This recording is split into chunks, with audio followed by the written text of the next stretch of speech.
The moment of creation is a form of magic, where an off becomes an on, a 0 becomes a 1, then another, and another, until, deep in the complexity, you discover order, speed, reliability, power. Experience the WD Black NVMe SSD.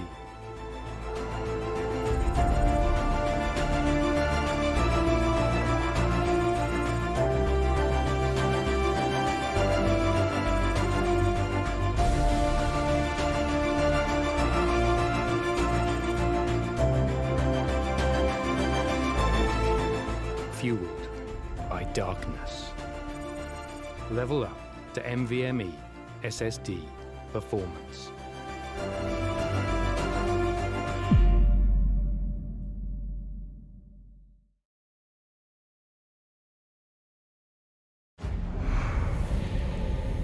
Numerous forces aimed at the Earth.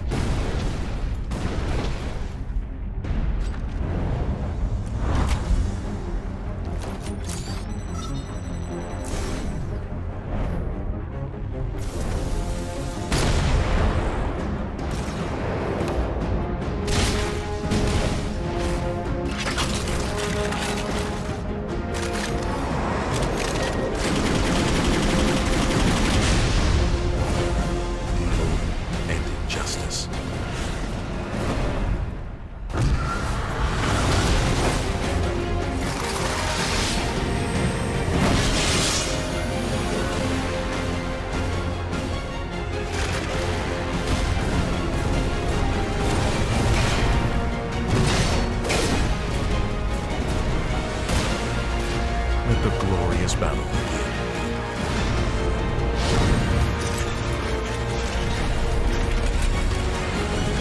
Geared up for victory.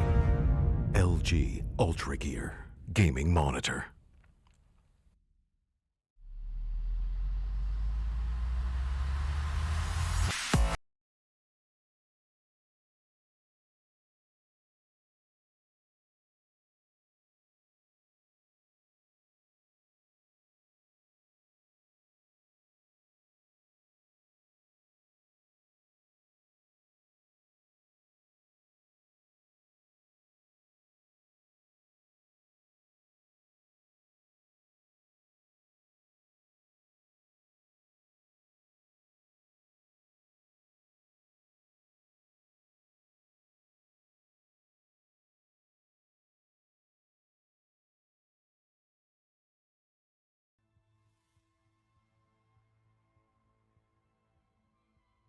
Alrighty then, ladies and gentlemen, welcome back to the W Black Esports Club League for Rainbow Six Siege, powered by LG Ultra Gear in association with AC5 and TEC Gaming and Games The Shop. I'm your host, Blackjack. Joining me is my co-host, Alan Foxy, as we are here for the second set of games in Day 4 of Division 3. It is Team Area 69 taking on KL11 Esports on the map of Villa. We're already here in the band phase, ladies and gents, as this map is going to be very, very exciting indeed. Foxy, how do you feel on this fine evening? I feel amazing, Blackjack, got to tell you that. And just a little bit of the players are just having fun. Just ignore the all chat. We'll be going ahead, and Thatcher is going to get banned first off. It's good to be back. Honestly, I had a little bit of an issue with my microphone as well, but it's solved. And what a better time to get that solved, because I was very excited to watch KL11 play, and I'll be getting to see that. More than that, cast that. Let's see how Team Area 69 play against them. 69 so far. They've played on Villa. They've been amazing as well. We saw them play against Esports, I believe that is. And yeah, that is against Esports, in fact, but that was on the weekday before. Let's see how things turn out today. We'll be seeing Thatcher getting banned, like I said. Buck ban from the side of Team Area 69 as well. The defensive ban will be Mira. Mira is going to get taken off the board right off the bat. I actually would say that's a good pick, considering how we see Villa being played. And the way they've banned KL11, the way they've banned Buck is definitely a targeted ban towards KL11. We've seen Mischief play Buck quite a bit, or I'm not sure if it's Skullex. You know, sometimes Skullex plays Jackal most of the time, but Then again, I don't really have the operator stats written down, so yeah. We'll be seeing the Echo being banned as well, and that does conclude the ban phase. Really, really good bans, really standard. In fact, nothing new except for the bug ban that happens to be on Villa quite a bit. Gonna have to be honest. Sometimes we happen to see a pulse ban as well when it comes to defense, but now that the Echo is still into play, we'll see him get banned for now. Going ahead, let's take a quick look at the roster as well. Yakuza, Zimdala, Spidey Time, Cherry, and Tertia on the side of Team Area 69, while we have Skullix, Bot, Knight, Puscat, and Mischief on the side of KL11. Let's see how things turn out on there, and we'll be going ahead just a bit. Trophy and Statutory Room is going to be the side going ahead. And like I said, I've wanted to cast the match of KL11, and I'm getting to cast it. I'm definitely going to have an amazing time doing this as well. It's been amazing to watch KL11 play, but sadly, I haven't really had a great time, when it comes to the overall performance in this season. I wouldn't really say it's not exactly been the best or the worst in the contrary, because KL11 had quite the exhibition of skill when it came to the qualifiers, and it's no joke, these teams that have made it through the qualifiers into Division 3, it takes a lot, people. It takes the best of the best. In fact, that's why the Esports Club League happens to be such an elite league in terms of its own skill gap. You have to beat so many teams in this entire Indian subcontinent region to make it over here. And it's been quite the show, man. It's amazing to watch that. Team A69 as well. These two are the teams, in fact, that have made it through the qualifiers. They weren't here since the beginning. You can only think of one team that's been since the beginning over here is Instant Esports, and dude, they've been doing an amazing job as well, staying alive. Well, let's take a quick look at the game in here. We're seeing a nice closet hold coming in, and in fact, that's a pocket strategy being employed. The Umai, the ADSs, and quite interestingly, so we don't see Ella being employed here. Usually it's an Ella because she has a shotgun and obviously the Ella mines that happen to concuss the attackers the moment they happen to make an aggressive push, because essentially that's one of the very few ways how you can make that attack. And now that Team 69 has got the buck band, it's not exactly going to be an easy task to shake the Mai from down below. But they got the Ashe being played, but she's up top. No, she's not actually. That's the Hibana. Was most possibly picking up a fight. Zim will be on that. Running the Hollow as well on the L82. Got stuns coming out first. It's gonna burn out the ADS. There's a double ADS, mind you, people. That means a lot of utility will get wasted from the side of attackers, and that is indeed the objective behind all of this. Spidey Time will be playing the Dokubi. Already a fight being picked between the Nomad and the Castle Skullix. Big brain praise we've seen from Skullix is the chat likes to call him Skullexel Brain. Excuse me. Let's see if we'll be able to see that or not, but Puscat has already picked up a fight against the Ashe. Simdala meanwhile is going to find Knight. That gone down, and it's a lot of damage being taken. Skullix meanwhile is going to get a frag, but the push-up from the smoke has happened, and a free kill that he's going to award himself with. But oh wait, how did he win that Puscat on a double? That was a distraction from the Jaeger down below, and very instructive start for the side of KL11 is leaving only Cherry and Tertia in a 2 versus 4. Breathing in a little bit of a toxic smoke. No, the Nomad charge is going to come out first. Thermite still watching this angle. Oh, he's going to get shut down by his own teammates. Nomad charge, because my charge happened to catch that out. The shield being perfectly used by Puscat. That is bot maybe. One of the SAS operators. That's all I can tell so far. You've got to be careful of the push-up from Skullix, though he's playing fully close, and that's a very important position that he's holding as well. It's definitely in the favor of KL. The way the start of the round looks like, 50 seconds left. Not enough time to even go for the drone works, but information is going to be a huge ordeal in terms of how the attackers want to make this push happen. Using this rotation into his own advantage, does spot the mute coming out, and there's a kill from Cherry. He gets shut down right back in from the Jaeger, but there's already one frag down. Tertia is going to get one more. In fact, it's a 1 versus 2. Puscat very low on HP. To go for the little bit of a bait and plant. Puscat's gonna have to get aggressive. Does he know the plant is coming down? He's gonna lose that fight. Here's the Thermite Tertia in a 1 versus 1. Now he's gonna lose that fight to the Jaeger, and that's the play from Mischief. Being very mischievous puts the first round on board for KL11, and that's the plays we like to see from this team.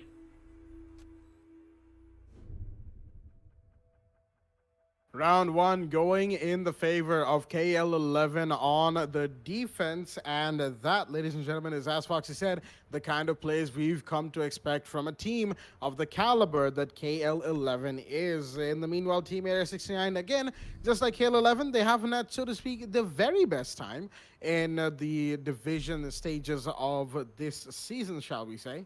But, they can still do better. They can still guarantee themselves at least the spot to stay in the division table. But, that's just one thing that they will be focusing on right now. They'll be focusing on winning this match. Tarsha with the 6 pick out of the Thermite into the Hibana. Of course, Trophy Room as a site was won by the side of the defense, so we'll be heading to a different site, and that is the side of First Floor Kitchen and Dining Room of the Bat. Looks like the side of KL11 have recognized that, all right, maybe, just maybe, not going to Aviator could be a viable idea. And definitely, we've seen teams go to Kitchen Dining as their opener side before. We've seen teams go to Aviator as their opener side before. It's really down to team preference where they want to go, which side they feel like is more comfortable for them. As right now, the emphasis will be on winning their gunfights and winning their rounds. They've got the astronomy hatch closed, curiously enough, and they're going to be holding, of course, there's going to be some emphasis on the second floor right here. They've got the reinforcements on the triple wall of statutory, and they believe there might be a castle barricade, 1 or 2 bot, sitting a little AFK at the beginning of the round. Of course, he didn't have much to do outside of a couple of reinforcements. He's going to be saving. Oh, he's actually got those done already. They decided to go AFK after that. Nice and quickly, making a little bit of a vertical angle. All right, that looks out into one of the windows of a bedroom. Very nicely done right there. He's going to have his heartbeat sensor up and running right from the get-go. Pussycat not going to make the throwable area of the C4 just yet from the looks of things, as the drones are coming in from the side of the attack.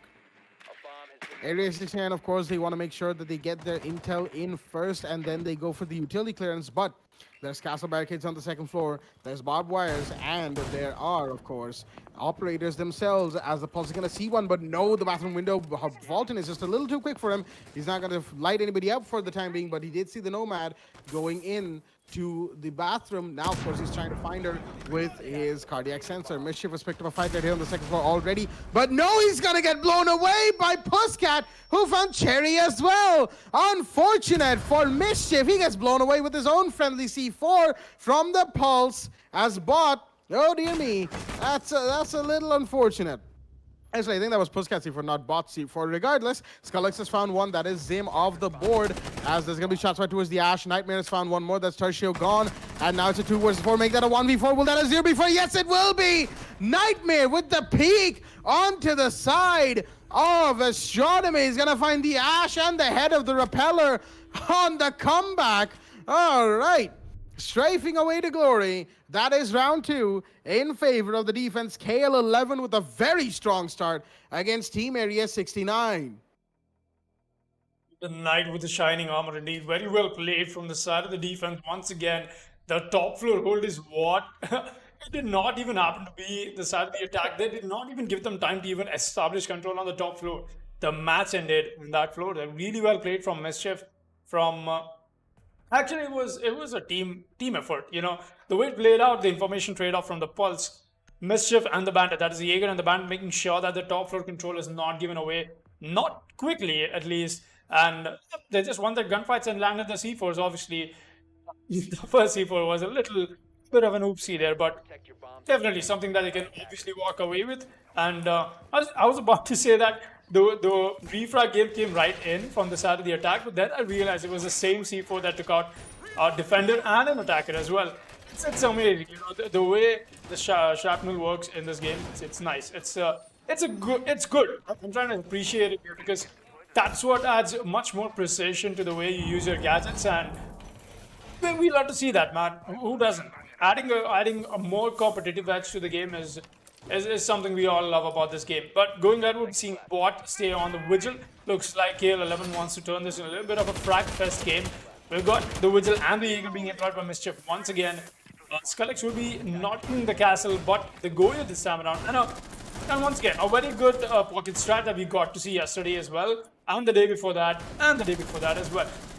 We've seen Villa play this kind of strategy is being employed usually when it comes to this side. The Goya being left to play is definitely going to be used, and Definitely something that the defenders want to take advantage on. Let's see how things turn out though. Going ahead, Mischief just trying to get a few, just trying to land a few pre-fires. Nothing much that he's trying to do though.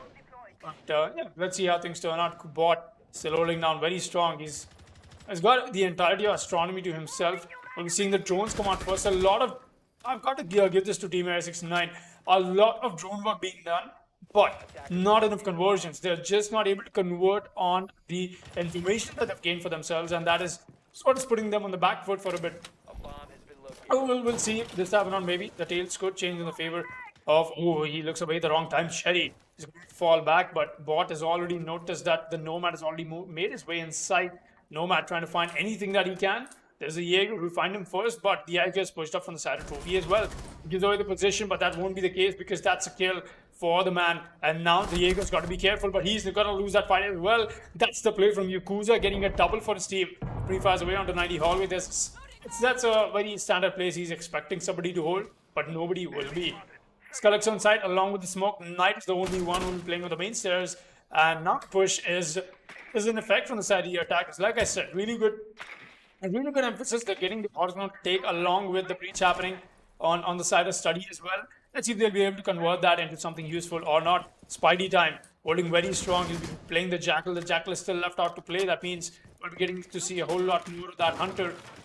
But he's going to move back onto the side of mainstairs. Does get spotted out. He's going to take the mainstairs camp right away. Just the moment he walks in. Getting the 90 breach done is a priority right now for the side of the attack, but the smoke does get spotted out. He's still... What? That was a peek from Puskat apparently. He gets that frag and here's another one from Puskat once again, standing up for his team. Meanwhile, Knight is going to take the fall from the Jackal that we just talked about. Spidey time, no, that's Skullux in fact standing up to his team. He's going to find Stimdalove. It's all down to Tertio and Cherry. Tertio making his way through 90 hallway, but he's got to be very, very careful. Push up from Cherry has already happened. He's not the man with the diffuser. He's allowed to do this, but for how long? Oh, and extending this will not be leaving the diffuser in cover, mind you. The smoke is rotated back, and so is the Goyo. There's a very interesting spot coming in from them. He gets lit up. In any moment, he might lose this fight. Tertia is going to find Puskat, though. It's all on Skullux in a 1 versus 2. Skullux, this is the Skullux brain plays right now. Let's see if we'll be able to make that happen or not. The position given away. Oh, the pot of the Hibana gets spotted out, but he won't be able to win that gunfight. And that's Tertia getting the headshot on the Skullux and denying him of a 1 versus 2 clutch. It'll instead be the first attacking round that is being put on board from the side of Team Area 69. Amazingly well played. Round 4 will be into effect. Round 4 is in play, and finally the side of Team Area 69 have put their first round on board. KL11, they still looked like they could take it, mind you. It was a 2 versus 4 where it started off from, and it was condensed down into a 2 versus 2. Well played to Puskat and the man on the Goyo, but unfortunately didn't quite work out for them. They're going to work on their defensive strategy on Aviator, but that'll come later as they will now be allowed back to go back to second floor trophy. Nice and easily on the 4th round of the map. They still are in the lead, early game 1 round lead. It's not exactly a huge lead, but a lead nonetheless that they will be taking advantage of given the opportunity, and they have that opportunity right now.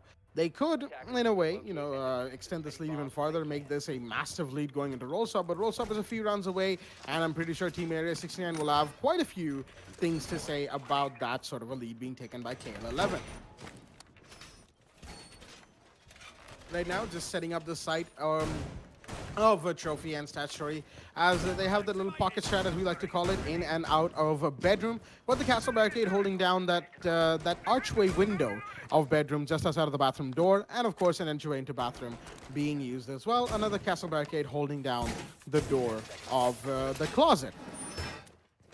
It's one of those strategies that's kind of hard to beat, especially with the use of the Jaeger and the Womai. It's kind of hard to break open those castle barricades unless you have like breach charges and whatnot, and even then you have the mute to shut down breach charges. So really, the best way to take out those castle barricades is a sledgehammer, a sledge, so to speak. Or if you have a grenade and the ADSs are cleared. There's a whole lot of things that go into consideration when a push like that happens in towards bedroom. And of course, Team Area 69 with so much utility to try and take away from the side of the defense, they'll be a little bit busy over there, and that is when KL11 have the opportunity to pounce. Outside of the Mute and the Jaeger, I'm not seeing any other emphasis on towards a roam sort of a setup from the side of KL11. They've mostly got everybody inside of side bot going for the 90 hallway peak. The drone's going to see him. That's the Mute right there. Mischief, the Jaeger holding inside of Aviator as well. Those two operators, those two players are going to be the most important as the castle's been spotted playing this chat story. The bedroom cubby is going to fall back. He has this castle barricade and, of course, the denial from the Denial brothers, that is the Jaeger and the Wamai, so that his castle barricade doesn't get broken anytime soon. Another magnet's going to come out on the southern window of bedroom. Skullex still holding down on that cubby. Jaeger looks like he's going to be picking up a fight soon, anytime now. He has the Mute for cover, of course, and the crossfire being established towards the games room door. The 90 hallway rappel is in. Does the Jaeger know? I'm not entirely certain. If he does, a Jackal scan is going to come out. That is, I think that's the Mute, as shots are going to be fired, but the IQ is holding steady for the time being.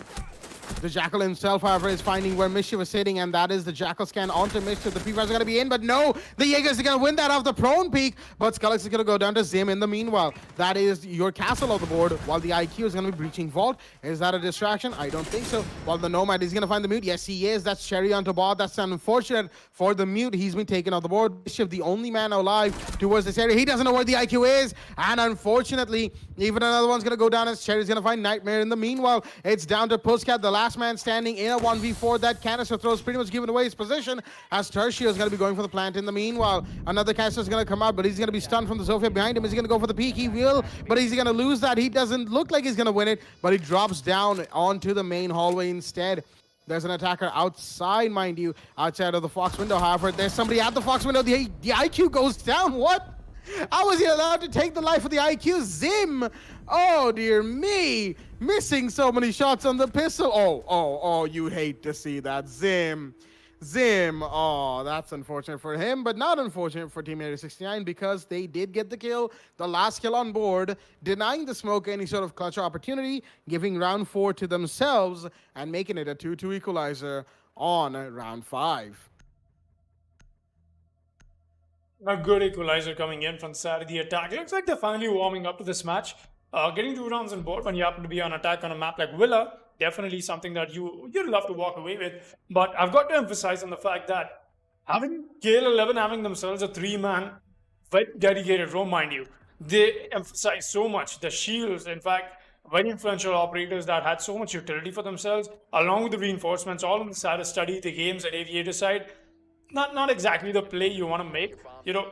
2 people on that hold is amazing. You just want to pick a few frags. If you're not able to, fall back. That's the way it goes. But 3 people essentially made that a death box for the side of the defense, because the only play that they could make there was to get frags and nothing else. They did not have any plays that they could fall back from, and that is why the overemphasis on the extended roam, something that did not pay off for KL11's defense. But Team A69 playing that perfection, making sure that they have very good emphasis, not only clearing the horizontal roam that KL11 is doing, but also making sure that the push from the side of bedroom is happening at the same time as well. Really well done. But going ahead into round 5, let's see, we'll be seeing a little bit. We'll be seeing a little bit of a change up in the pace, or maybe we might just see them pull off something you're not expecting. Puskat is gonna bring out the smoke once again. Knight will be on the Wamai. They got Skullex playing the castle once again. Bot will be on the Mothi. Oh boy, he's got a nice C4 prepped and ready, but no, he's just gonna pop it and drop down the hatch. A very safe sits through the side. No exchanges of firepower whatsoever. But look at this. This time around KL11, exactly what I was talking about. I love this about KL11. They brought up the play, but the moment they realized the hold is just not possible, they fell back. It's not the right time to do that, honestly. 2 minutes still on the mark, but still way better than walking away with 2 or 3 deaths to your account. Really well done. Good abandonment of their own extended push. That is definitely going to drain a whole lot of time from the attackers if they happen to get baited by the setup that we're getting to see. And yes, they are. Look at that. Breach going down. This is good. This is working great for KLLM this time around. Really well done. And so much time being expelled from the side of Team Area 69. This is exactly what I was talking about when the start of the round happened, right? In the prep phase, that extended roam does not work. You're not able to put that off. You just got to fall back, and you need to have yourselves enough room to fall back as well. And this time KL11 has done that to perfection. But Bot does not know there's somebody creeping up right behind him. Is that Cherry? Who is that creeping up on him? That's Yakuza. Oh boy, this could be a meme. Oh, that is a meme in fact. There you go, Yakuza. When skill and Bot is gonna go down. He was on this drone, poor guy. Not know who's creeping up on him. The IQ, a very easy frag, but Mischief will be meeting his fellow GSG9 operator very soon, and that is the IQ creeping up on him from the side of Memorial. She's actually falling back a little bit to the hallway. That is the red hallway, and she's abandoned that completely. That means Mischief has got enough room to fall back to, but he's actually pushing up from the side of Astronomy. Oh boy, his position's not being given away. That means Mischief is coming up on him, and he loses that fight as well. The LMG comes alive. The Yakuza is going to get another frag. Meanwhile, the plant is going down. It's all on the Skullex. He's going to find the planter. He's using the whole smoke from the attackers, but it doesn't matter because the smoke dissipates at the wrong time, and that's Cherry to finish things off. Put the Sada team area 69 on the lead. 3-2 is the scoreline, and we'll be going to round 6 before the role swap. Looks like Team Area 69 seems to have caught on exactly to what KL11 was doing earlier on the second floor trophy area. And unfortunately, KL11 will have to change things up. They're heading towards the first floor kitchen and dining room, as change of site might be exactly what they need to equalize right here. Because if they don't, they'll be in a bit of a disadvantage going into the attack of Villa. Villa being, of course, a somewhat defenders-headed map, especially on certain occasions, as Bot's going to go into the Pulse out of the Mozzie. And, of course, he's got to have to be careful not to, unfortunately, just delete any of his teammates off the map. He might get an enemy, mind you, but, yeah, I don't think a soul for a soul argument matters, or actually is viable in this sort of a situation. You want to make sure you have all of your teammates on board to win out the rounds, and just a little bit of a joke being passed here and there. Of course, as Foxy pointed out, the Shrapnel system, one of the brand new systems of Siege in year 5, it's hit or miss, shall we say? Because you know, I personally don't really see. You had to say hit or miss, right? I did indeed. But to be blunt here for just a quick second, I don't really see the Shrapnel system as something that's really impacts the game in the way it's supposed to, or at least in the way Ubisoft means for it to. Because, and then there's the fact that, you know, so certain times the Shrapnel system straight up bypasses hard walls, like the one we saw there. The kill from the Pulse onto both the attacker and the defender was because it bypassed the hard wall using the wooden floor. That's sort of I believe that's not intended game behavior, but we'll have to leave that one up to Ubisoft to decide what they do with the Shrapnel system going forward. Because as is right now, it's like playing the floor is lava, except you don't know where the lava is. With that being said, we have Mischief and Nightmare on the top floor hold, as Bot once again making some vertical lines aside for himself using the UMP. That is your astronomy window, I believe. And Skullex holding down the back stairs right now. As there's a mute jammer, he might want to be careful if he sees an attacker's foot. He might want to be careful where he shoots. Taking out that mute jammer would be a little unfortunate. Of course, he's gonna. Did he see Zim's feet? I think he did. The shot should be fired in second. No, not quite. Zim's not quite as still as he'd hoped. And the castle bracket will be broken instead. And the castle will be seen and spotted and taken out. Oh dear me, Zim. He should not have won that gunfight. Skullex knows it. Zim himself knows it. But there is Mischief to get a reflag. But that's a Spidey time off the board. Not quite the Zofia. Zofia's trying to find where this Vigil's hiding. Mind you, they're literally against each other right now, but just on the other side of hard walls. They don't even know where the other's pushing from. Zofia has a little bit of awareness as to the fact that Mischief is inside of living room right now, but there's Bot with a C4. This time only finding an enemy, and that's a good thing, as Mischief is going to go in, pull in, and there we go. Inside a mudroom, he's going to find one more. That is Zim off the board, making it a 4 versus 2, as it's all down to Tertio and Yakuza, the last people standing for the side of Team Area 69. Oh dear me, throat's a little dry, but I'll deal with that later. Tertio going to be droning out for his himself and, of course, his teammate. He's going to see the defender, that is Nightmare, towards the side of Trophy Room. Is he going to get this kill? Mind you, he does have a bit of a rotate, but no, he's going to choose to fall back to the pantry window instead. As the Pulse will be seen by the Yaku, who's inside the side. Yakuza's made his way in. He's going to find the mute. He's down the Pulse already, and he's got to find a couple more. Will he find the confirmation? Yes, he will, as Yakuza with the double kill has swung the man count very heavily in favor. Not quite in favor, back to an equalized situation, but seeing as it's the plant going off right now, there's the bandit trying trying to find his way in. Will he be taken out? Yes, he will. It's suddenly a 1v2. All down to the last man standing, Mischief, who's just outside of Memorial. What just happened? KL11 fell away like a house of cards in the wind as Mischief trying to go for a bit of a distraction, opening up the Memorial door while trying to go in from the side of back hallway, but it's not going to work. He's been spotted, and now it's a Vigil who's been spotted in his push in a 1v2 against Yakuza and Tertio. The IQ and the Hibana, they're aware of where he is. Time's taken away. He's moved back to Memorial, pushing back into its side. He's been allowed in undetected. Is he going to see? No, the drones are going to spot him. There's the IQ swinging, and will she go for another peek? Yes, she will, and she will win that gunfight. Yakuza, the man, came in swinging, and he swung it around very, very hard indeed from a 2v4 to a 2v0. Team Area 69 are going to go into roll swap with a 4-2 score in the lead, and now they're on defense post roll swap round 7. Yeah, just look at the plays from the side of Team Area 69. That immediate adaptation from the mid round coming in, really amazing. You've got to give them that. It's like we might have to go for a Rios now. There you go. It's got his ping stabilized. But I was actually taking a look at the scoreboard, not the ping. We'll be seeing Yakuza on 8 frags, very, very deserving. But Tertio, Zim, and Cherry, all of them on 5 frags for themselves. Not a great day for Bot. Bot has been an amazing fragger, but not today. He's sitting on 1 frag only. I mean, the reason I say that he's only got 1 frag because usually we have seen him bring out some amazing plays, absolutely amazing plays. But it's just been Team Area 69's day. Gonna have to be honest here. They've been playing amazingly well. The mid-run adaptation from the making that rotation happen at the right time, abandoning the top floor. Really well done from the side of Tertio, the Hibana that was. And now KL11 must be hitting their heads right now to the table that still let that round slip away from them.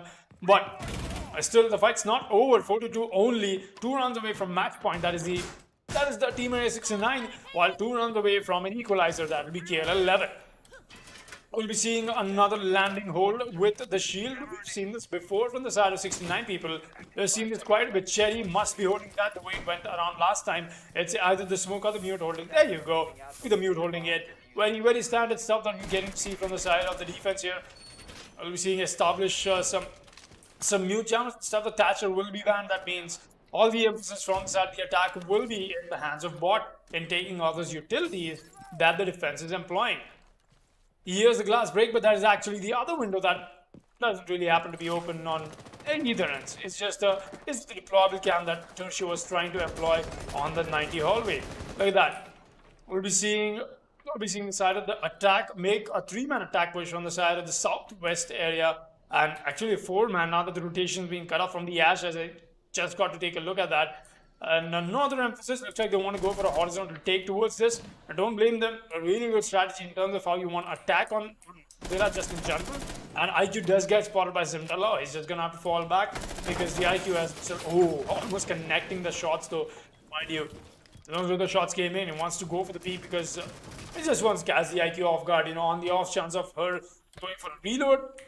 Might be something he'll be able to convert, but he won't be peeking that, at least not as of now.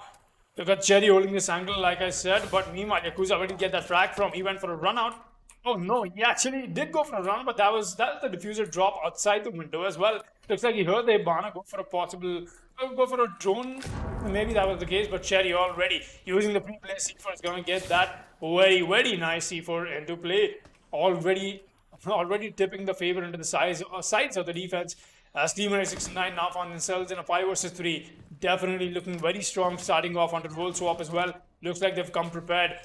Mind you, Team Area 69 has gotten only... Puskat almost nading himself and paying homage to our former teams of Division 3. It's just going to have to fall back. But mind you, what I was talking about Team Area 69, they happen to be at the bottom of the leaderboard. It is very, very necessary for them to perform on match day 4 because there's only 1 or 2 more matches left after this. But against Team Area 69, Spidey time comes alive, gets himself 2 frags, and it's all on the Bot from KL11. The man has to clutch in a 1 versus 5. Everybody in this lobby right now is full on HP, but it looks like KL11 wants to go for a timeout. Very deservingly so, and very necessary as well. Yakuza might as well be the one to find Bot, but it only sense to see if that'll be the case or not. Bot being very patient. He's got more than enough time to discuss and reanalyze what has been going on so far for his team. He's expecting the IQ, the era pushing up, and the IQ is going to be the one to collect the frag. The ball's being given away, and now he's just going to have to chill out over here until a possible push from the defense is being expected. But we know for a fact that nobody wants to turn this round into a throw, and there'll be no aggressive push-ups except for the Mute who's creeping up on him slowly. That is Cherry. Does not know where that is coming in from. Spidey time gets that frag anyway. Look at that gunplay from the man himself. Gets a triple kill this round to secure team here. 6-9, another round on board. Oh, look at him go. Gets that frag very well and done from the defensive team now, that is. And like I was talking about the fact that 69 happens to have only one win on board so far out of the 4 games that they've played. Definitely weekday 4 is match day 4, in fact, in week 2 is something that they intend to step up on. They've still got 2 more match days left. Definitely can tip the favors in their scale, but will we be seeing more of that or not? Let's find that out on round 8. Round 8 in play, and it's a 5-2 scoreline for the side of Team Area 69. What a way to ensure this map goes in their favor. But mind you, even if they do continue their domination, that's 2 rounds that they'll have to continue winning perfectly. And the chance of winning 2 rounds perfectly, while not very high in this match, especially given the fact that they're up against KL11, it could still happen. KL11, they are very much fighting an uphill battle right now that has just continued to get steep ever since they lost the lead back on round 5, and round 6 and 7 have just not gone in their favor at all. They had a chance to equalize on the roll swap round 6, but it didn't quite work out for them, as we all know that beautiful 2v4 clutch that we got to see from the side of Area 69's attack. Right now, the Aviator is going to be the site of choice from the side of the defense. And Area 69, really, they're just looking to get the match point and get this over and done with, that is. While KL11, they'll be looking to extend this as much as they can. Understandably so, you want to make sure you get as much out of a game as possible, giving yourself the chance to make a comeback, make a pushback, would, of course, be very epic, as they say. Yakuza, on the default cams outside, he knows that this cam has been broken, the one he's looking at, and there is actually a possibility of a spawn. C4, not quite. He's waiting for something. He might be waiting for a rappel, but he does not hear the Nomad coming up. Oh, dear me, Yakuza, you should have broken those window panes right there. Unfortunately, that is exactly why he couldn't hear the rappel coming in, and the man is, oh, there we go. Rip Sounds 2020. Understandable, of course. You wouldn't expect just the flimsy glass to be able to block the sound of a hook getting on to the rappel. But, you know, as this how Siege is currently, window pane should have been broken right there, Yakuza. That's a little bit of a lesson learned, as, oh boy, that's not exactly the best way to go down, shall we say. The Bandit, of course, off the board makes it a, a 4 versus 5 right now. As Spidey time on the landing area, he will be then the next one to face the music. No, he's going to rotate back towards threat stairs instead, expecting a push from down below, as the Ash is going to break open the castle barricade on the Fox window of 90 hallway, along with the Goyo shield. All right, that's right. Interesting right there. The Goyo shield went off along with the castle barricade, but that doesn't change anything, seeing as none of the defenders or attackers are off the board yet. Team Area 69, they just need to hold this down as much as they can. Jaeger hears the castle barricades being broken next to him. Spidey time playing the red carpet stairs. He's got to be careful right now, as he's still holding it down. The drones are coming in from KL11. They want to make sure they have every single line of sight that they have on themselves covered, as the drones are going to come in any second now. But no, look at Spidey time just moving between all of the possible angles. He's going to find one. That's the IQ of the board. The man only took a little bit of damage as bots out the board. There's a peek from the Ash, and there we go. That's the kill confirmed. The refrag is in from Pussycat onto Spidey time. Flashbang's going in towards the 90 hallway area, as the push towards 90 hallway is going to be coming in as well. Tertio swinging towards 90 hallway. Is going to see the Ash down her. He's going to take her out. There we go. Few whiff shots right there, but he's still going to find it. Cherry in the meanwhile, the Goya shield behind him has been broken. He's lost a little bit of health because of that, but nothing too major mischief. In the meanwhile, trying to find somebody inside of library. That's Tertio right now. He could be found if the Jackal scans his footprints, and there we go. He's seen it. Tertio, you better be careful. The scan will be coming out, and the castle has been spotted. So has the Jackal. The default cam information being given to the side of the castle, who's just running around inside the living room right now. The Jackal scans spotting where the castle is, but he's dropped down the hatch with a super shorty. Well played to Tertio, as he led the Jackal on a little bit of a goose chase, but the Jackal himself, he's moving back. but will he be falling into Cherry's arms, the waiting arms of the Umai, as Zim's gonna find one that's Nightmare off the board. The TCSG comes in, and there's the MP5K, and there is Skullex finding Zim in the meanwhile. It's a 1v2 right now, but he's gonna go down inside a vault, and Cherry with the final kill onto Skullex is gonna secure the round for the side of the defense, as Team Area 69 are continuing their run of domination on the map of Villa. 6 rounds straight now, as they've gone from a 2-0 to 6-2 on match point. Let's talk about consistency, and that is a perfect example of Team Area 69. What they showed us, it's definitely not a great day to be a KL11 fan, the way it looks like right now. It's looking really bad for them. 6-2, and mind you, KL11 right now they sit very comfortable on the second spot, waiting for the season to end and take their promotion towards Division 2. But looks like Team Area 69 has other plans. They want to secure themselves not only the escape from the relegation in Division 3, as we know for a fact, you happen to be in the bottom 3 of Division 3, you get relegated out. You have to make your way back in the tournament through the open qualifiers once again of the next season. All right, now let's take a quick look at the right. In fact, Habs is the one leading the low scoreboard, followed by KL11 on second spot. They got Sangfroid on third, and I did not quite get to catch the fourth one, but that's the top 3. We've got Havoc's KL11 and Sangfroid in the top 3 of this division. But 16 is definitely stomping on KL11 today. Got to be honest here, not even mincing my words, because that's the way it's been so far. Let's see going ahead what kind of plays we get to see from the side of the attack. Sitting on match point, very comfortable in fact. It's definitely not a great day for KL11. Team Area 69, they've not really amassed a whole lot of points, like I said before as well. They want to make sure that they get themselves these points on board, because going ahead on the season 4, that is, you only got 2 more play days left, and you have to make sure you get yourself that advantage. But Yakuza, he's gonna hear that this time. He's got the window pane open, but the white pick is not very advisable on the very edge of that. A little bit of a 2 kills already secured, and look at this. The throw play has come out from the side of Team Area 69 already, getting the advantage, but throwing away like that is not something I would advise 69 to do, because KL11 people, do not underestimate them. This sitting on match point is looking very pretty for them. Not a whole lot, not until KL11 decides to make this comeback happen, and it looks like that is just started right now. We're seeing the black beard go for the speed. That means anybody trying to challenge him is essentially digging his own grave. There's a shotgun in hand for Cherry. Not a very advisable peak, but he wants to hold this out. In fact, he's looking very impatient as well. The moment he goes for this peak, he's done and dusted for. Let's see if that is going to be the case or not. It's come to a stall point. Spidey time will be going for a little bit of a bullet hole establishment that he wants for himself already then. I got Cherry being spotted as well. He's going to fall back the SMG-11 just for a little bit of a reload. And Spidey time still holding this. What is he even holding? Alright.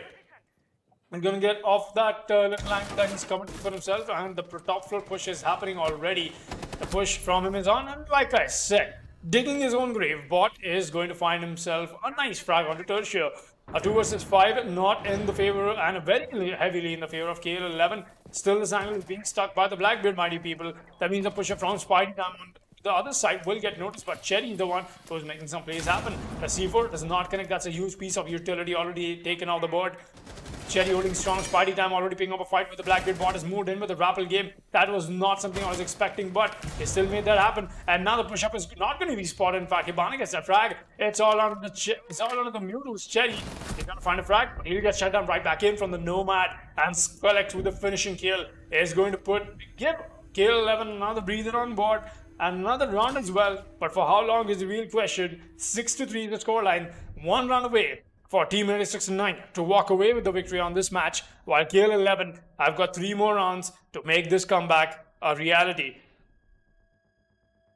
Well, round 10 is going to be in play, and at one point it didn't quite look like we were going to even hit the 10th round, shall we say, the way Team AR16 were playing, and KL11 finally winning a round after 6 straight lost rounds. Oh boy, not a great thing, but if they manage to pull back and go for overtime, that of course isn't going to reflect on their record, shall we say, as right now their most important task is to go for this round, go for this round, the next round, and the next 3 rounds back to back, push for that overtime. If they're able to do that, that will be a huge comeback for them, but then they'll have to worry about winning. They can worry about that after all later. Right now, overtime is priority, and they are on the attack on Villa. It's going to be a tough fight, a huge uphill battle, one that may yet be nigh impossible, but we know this is Rainbow Six Siege. Impossible is never quite on the card. Team AR16 in the meanwhile, they're going to be defending on the second floor trophy area, I believe this is. And unfortunately, dining didn't quite go in their favor. Then again, today, dining on the first floor hasn't quite been anybody's side, shall we say. Second floor trophy, it's been a far more defender-favored side, far more favored towards the defenders today. And right now, Team AR69, they'll be looking to use this site to the maximum advantage that they can. Tertia putting it on the shield. He's just going to put it down, not on the door of Statuary, on that archway that faces the bedroom door. However, it is exposed to the push from the landing area. Cherry's going to be putting down a mute jumper. Maybe there's going to be another shield holding that out. There are a couple of ADSs set up for exactly that. I'm not entirely sure why they're not going to emphasize with a shield in that particular area. But that, of course, is the choice that Team Area 69 makes. And no, okay, the shield has actually come back. I didn't quite see it in time, but he's going to be requesting the shield to be put back in just a little bit closer to the wall. He's going to do that, and the Wamai is going to pull back for the time being. Tertia, the man's got a suppressor, all right, onto the AUG. And, of course, the inverted shield, allowing the defenders to peek just a little wider before getting exposed by the edge of the shield, mind you. He's got a good area being covered by those glass pane slits, really.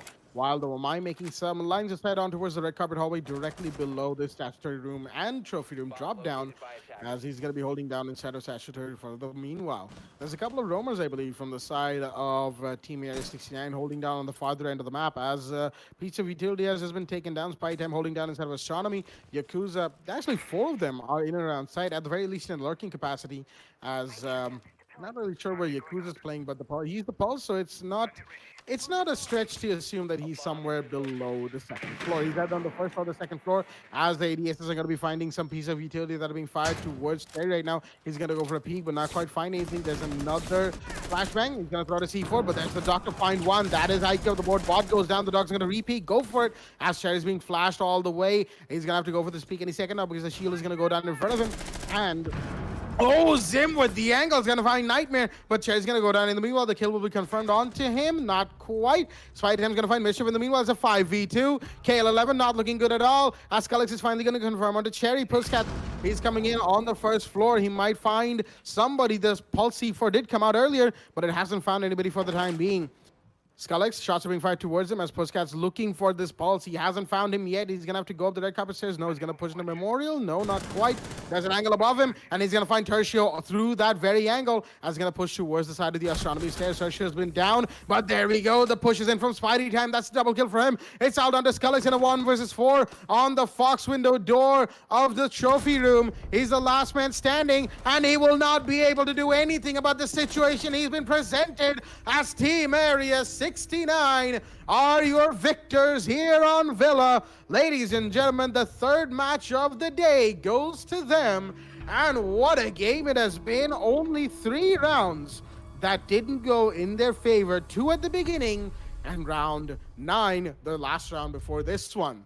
They're your victors here on Villa, and a dominating 7-3 in their favor is going to close out the third match of the night. But with that being said, we will, of course, have another game coming in, and that is the game between Sangfroid Esports and Instinct Esports.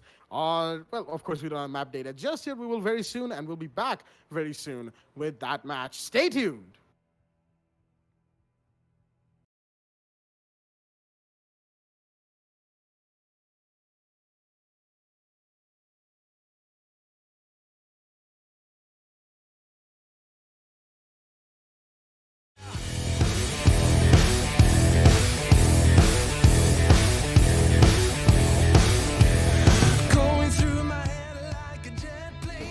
as Jones is coming in. They spotted Major Babu playing on the eastern stairs. The Ash is coming for the peak, but no, he's going to miss some shots.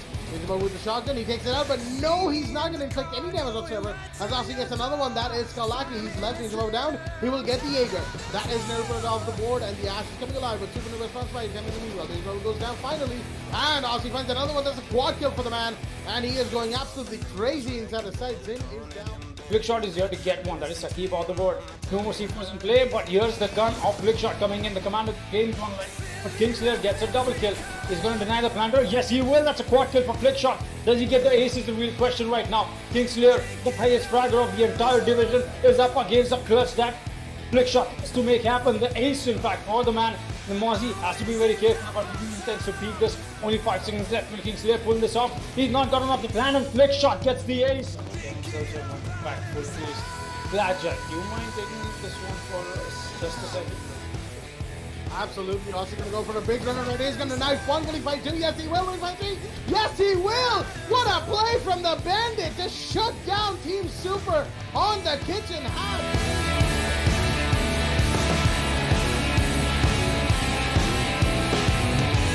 But that is not enough to throw off Invalid the gut here. Viper meanwhile finds another frag that's on the Street Ninja all the way on the side again. Viper will find one more. Viper has really been going crazy. So what we find? Oh, excuse me, not in the favor of Zoo Sabers. We're still seeing the feed coming from the Jaeger, and he's going to take the ball. Viper with the triple kill. What play from the Zofia. She gets the fourth. That's a quad. Viper, are you kidding me? What is going on with this man? Doesn't know what Zofia is playing, and he's going to win that. Just Lord Bean will be picking up a fight here. Oh, more than that, he's going to be picking up a kill here. A straight up headshot comes in on the Roxanne. That's already your Hibana off the board. Very important frag, and more than that, the only hard feature of him. A frag from Lord Bane. A shot from the Jaeger is going to claim another life. No skill goes down. Pretty good headshot indeed from the man connecting it to it, but this has already made his way on the side. Think he's above? No. He gets taken away by the Jaeger once again, and that's Lord Beam with the triple kill. Trying to find two more is a real question, but Mello is already going down with the plan. Oh, that is Nexus. Not any time soon. Plan has gone down. Lord Bean is here with another frag. That's a quad kill for the man. Does he get the ace? Oh yes, he will get it. And look at this play from the side of Newcomers. They get themselves the ace on the from the SAS operators. The SMG-11 comes into play from no skill. It's all on Newer, who is all the way onto the white pipelines. He could not notice what the plan is going down because of the he was blocking him, and what a denial coming in from Beaver. He's gonna get the planter. That's no skill off the board. Go for the replant here, and does he get spotted out? Is the real question. What? Roxanne, how did you not notice Beaver? Roxanne, what are you doing, my man? Another frag comes out from Beaver just by denying the entire plan, and now Beaver has to find where the IQ is playing, but doesn't think you find him or not is the real question. Beaver with the 1 versus 3 clutch. What the sports and what?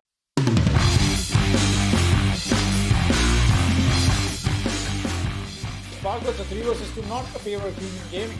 Meanwhile, the plan is going down. The Maestro comes up with a big, but Mike will be the one to convert that into a frag. It's all on the beat. He tries to get the sledge, and he will do so. That's the planter of the board. But there are still 2 attackers that he's got to find, and both of them will be on full HP, and so will be one frag. One ping comes out in fact. He's going to find the Maverick sometime now. No, he's going to notice the Nomad in that process. Some free fires are coming in, and finally he converts onto Mojo. Beat on the triple kill. He might as well get the squad kill, and more importantly, the clutch that his team so badly needs for the equalizer. He's going to go for this white peak, or maybe he's just going to go a little closer, and he might looks away at the wrong time, and Beat comes up with an amazing clutch. The triple kill. Sparko will be playing here, but EX7 will be the first one to pick up a frag. I'm not sure where he got from, but Shelter is going to go down. He's way to this hallway. I don't think he's gotten hurt out. Oh yes, he has. EX7 takes a few shots, but he's going to answer back with the MPX winning the G36C. So Mike goes down to EX7 as well, and that's a triple kill for the man. The Valkyrie though. The flashbangs are coming in, and the proximity mines are there we go. EX7 with a quad kill this round though. Amazing play from the Valkyrie. And that's at least enough to put a dent on the Never Diamonds. But will they be able to convert this into a victory or not is a good question. And he gets playing awfully close to the connector window, but that is something that gets spotted out eventually. Swisha Stefan is playing downstairs. As the Amaru, he just gets spotted out. The spray comes in, and he's going to find him. Cobra meanwhile finds Ghosty though. It's all on Swisha and Kid with not enough time left, 18 seconds, and the clock is ticking. No smokes for the side, and Kid and Shulker is going to find one, and that's it. The shutdown comes in from Sam as Never Diamonds, who smokes for the side, and Shulker is going to find one, and that's it. The shutdown comes in. Fankel, however, he's got a good position on the sub-roof rappel, and Fortune on the garage catwalk. He's got a good angle to hold as well. It's a good cross fire being established, but no, Leave is going to find Fortune as well, and the Legion will go down to Fankel. He's now in a 1 versus 2. A Claimer from Lockdown will save the life of Levy, take the life of Levy, excuse me. As Kishima he's going to go for the counter defuse right here. He's trying to bait that out, obviously, but he will be caught out as well. As Fankel, the man with the clutch with a chip in from a Fortune.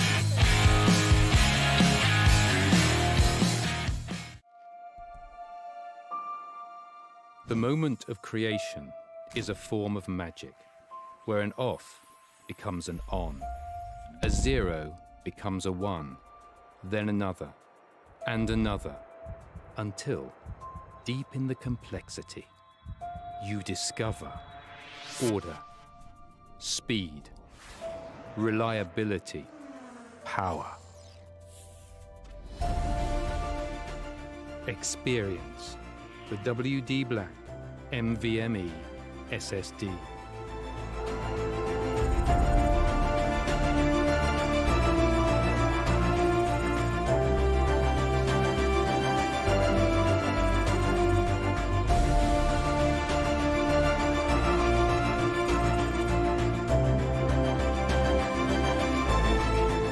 Fueled by darkness. Level up to NVMe SSD performance.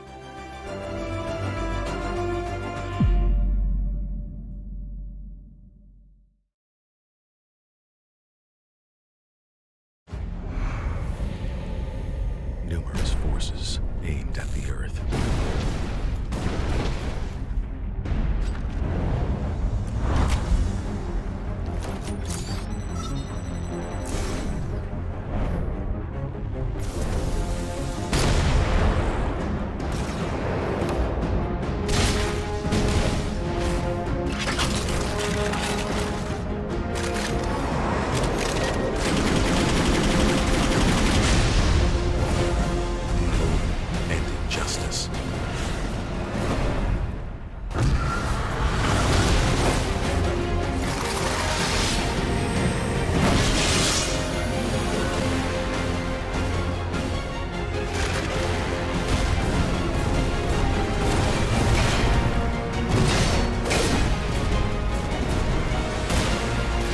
Let the glorious battle begin.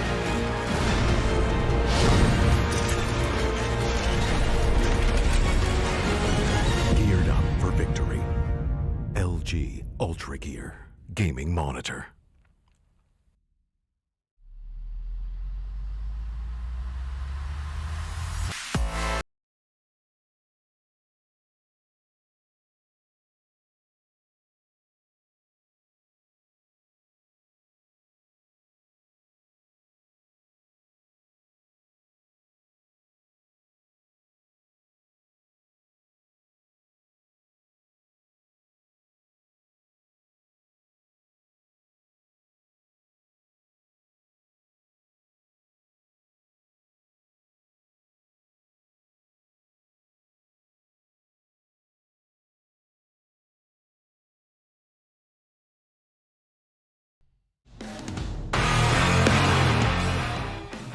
Very ballsy revive, but Rovnex is here with cover for King Arthur.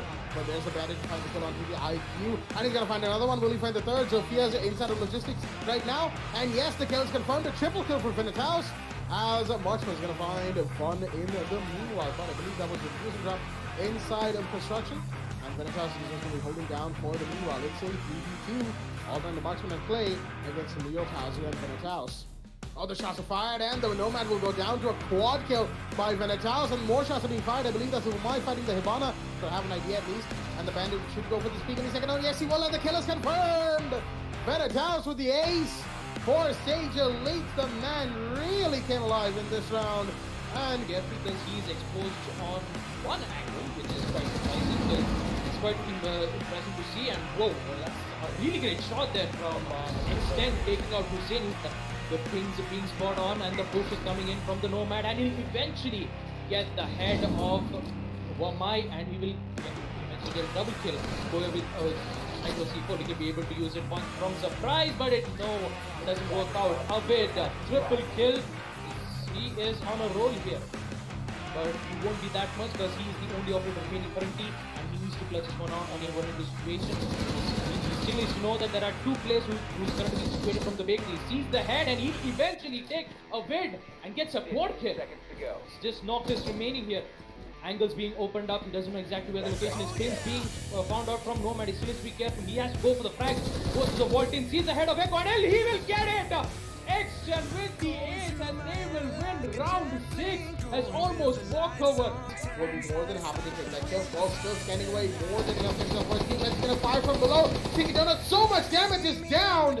And will the kill be confirmed any second? Now the heartbeat scanner comes out. He's gonna see the slow movement and the kill should be confirmed. Not quite. Spaceman, you're very close to taking the Ash out, and if Seeking Donut goes down now, then Dauntless Esports will be in a bad position, but shots apart from Diego! What a headshot from Spaceman! He's gonna confirm while the reverb is coming off. 3, will it be spotted outside? He does shove shots to 5, but no, the UMP will win! Edgar's in his position, and the thermite seems to peak. There we go. The kill is confirmed. It's all down to Kaid. Mischief in less than 50 seconds remaining. Fires off, and Mischief is here on the second floor. The third floor, that is. He doesn't even have a C4. He has to go for the gunfight, and the AOG probably isn't going to win in this situation. He's going to go for the PK. Finds one. Almost gets collateral, but he won't be getting that just yet. Both attackers are pulled back towards the painting set, and oh, what a connect! Onto the head of Lawrence from Mischief. It's all down to Prakul. Mischief himself is very low on HP. The Kaid could be taken out by just sneezing on him. Noise right here as the bot. He knows where this guy is playing. The running from the Kaid is given his position, but no! A clutch is confirmed by Mischief. The play is in, and the Kaid lumbering around on top floor will get the counter defuse in. He misses him, and the plant is coming off. I think he will find the kill onto one. It's all down to the smoke, and Zujin will get the plant off. There is the kill from Ovitri onto Gypsy, as it's now 1v2. Make that 1v1. The smoke is here for the clutch. He might just be able to find it. The last attacker towards the side of red stairs. That is Jinx. It's between Jinx and Ovitri. The SMG11 versus the Type 89. Will the shotgun come up from the smoke? He's going for the angle from the Heaven Has Drop. Will he see the Hibana? Will the Hibana see him? He's going to go back towards the diffuser. Try and bait it out with a counter defuse. Or will he stick it? No, he's baiting it. Hibana doesn't push, but he's going to be seen! And Ovitri with the triple kill clutch is gonna get the round for the side of Dauntless Esports. That is not a play you want to be making. I'm not sure if that's the right thought process, but no, there he goes. Peter's gonna find Sophia. I'm gonna find the frag and Sonic exchanging some shots here. I think he's trying to go for the bandit tricks that are stopping him, but there you go. The quick pick comes in once again from Spaceman. That is the frag and the device being needed. So the drop down comes in from, well, like I said, it's essentially 2 versus 1, and now Spaceman comes in with the C4 next. Well done, Thunder goes down. He's taking the plant, he's not getting off of it by that means a post-match situation, but no, Spaceman is going to back you off quite a bit. He's not going to find the frag. He will indeed. That's again the Valkyrie with the plays. Once again from the side of Spaceman, that is what is going to secure almost walkover. Another round on board. Has not made a rotate that they needed to. Smokes are going to come out from the gridlock as the push is going to happen towards the Visa Rover. Will they be able to find him? The Maestro's here. Will he find one? No, he gets taken out. Instead, the Thatcher was at a gunfight. Meanwhile, Kingstar got Keo. That is the diffuser drop, but the plant is still happening. Will he find him? Yes, he will! The denial is in. The Jaeger shooting through the smoke is going to connect onto the planter. And as the gridlock goes down for Rios, but that is, of course, at the end of the round, as CSK is going to be taken down. He was trying to come in, but there was a peek from Yellow Stairs. Meanwhile, there is a Sonic. That is the man on Yellow Stairs with the diffuser. The pulse is very close to him, but so is the Thermite, of course. Will they find the pulse? I don't think they have. Kyo's going to find Kingstar. Meanwhile, that is the pulse down. It's all down to Lynch once again. Can he see the plant? He sees the hands, and he gets the down just in time! The Maestro with the evil eye doing it again! And oh dear me, veterans on the attack will be kicking themselves this time.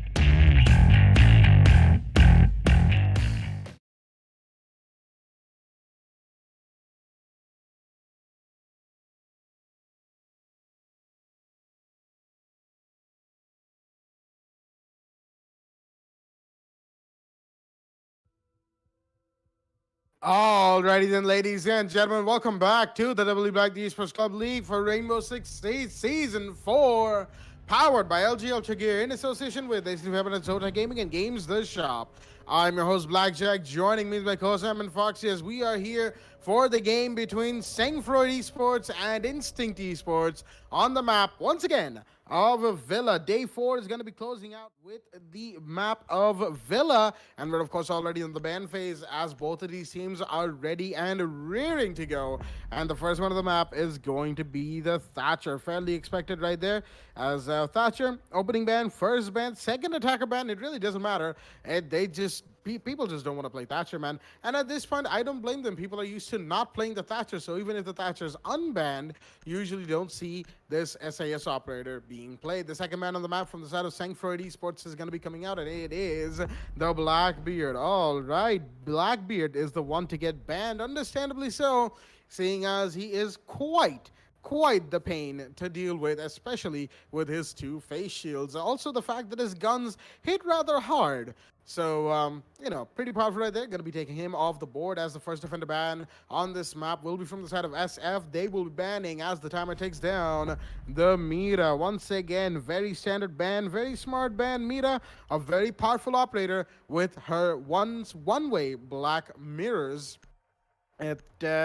In the meanwhile, the last ban on the map from the side of Instinct Esports is going to be the Maestro. Okay, the Italian man not allowed to play on his own map, as Maestro will be taken off the board. Unfortunately for him, of course, but then again, that's what you get for being as powerful as he is.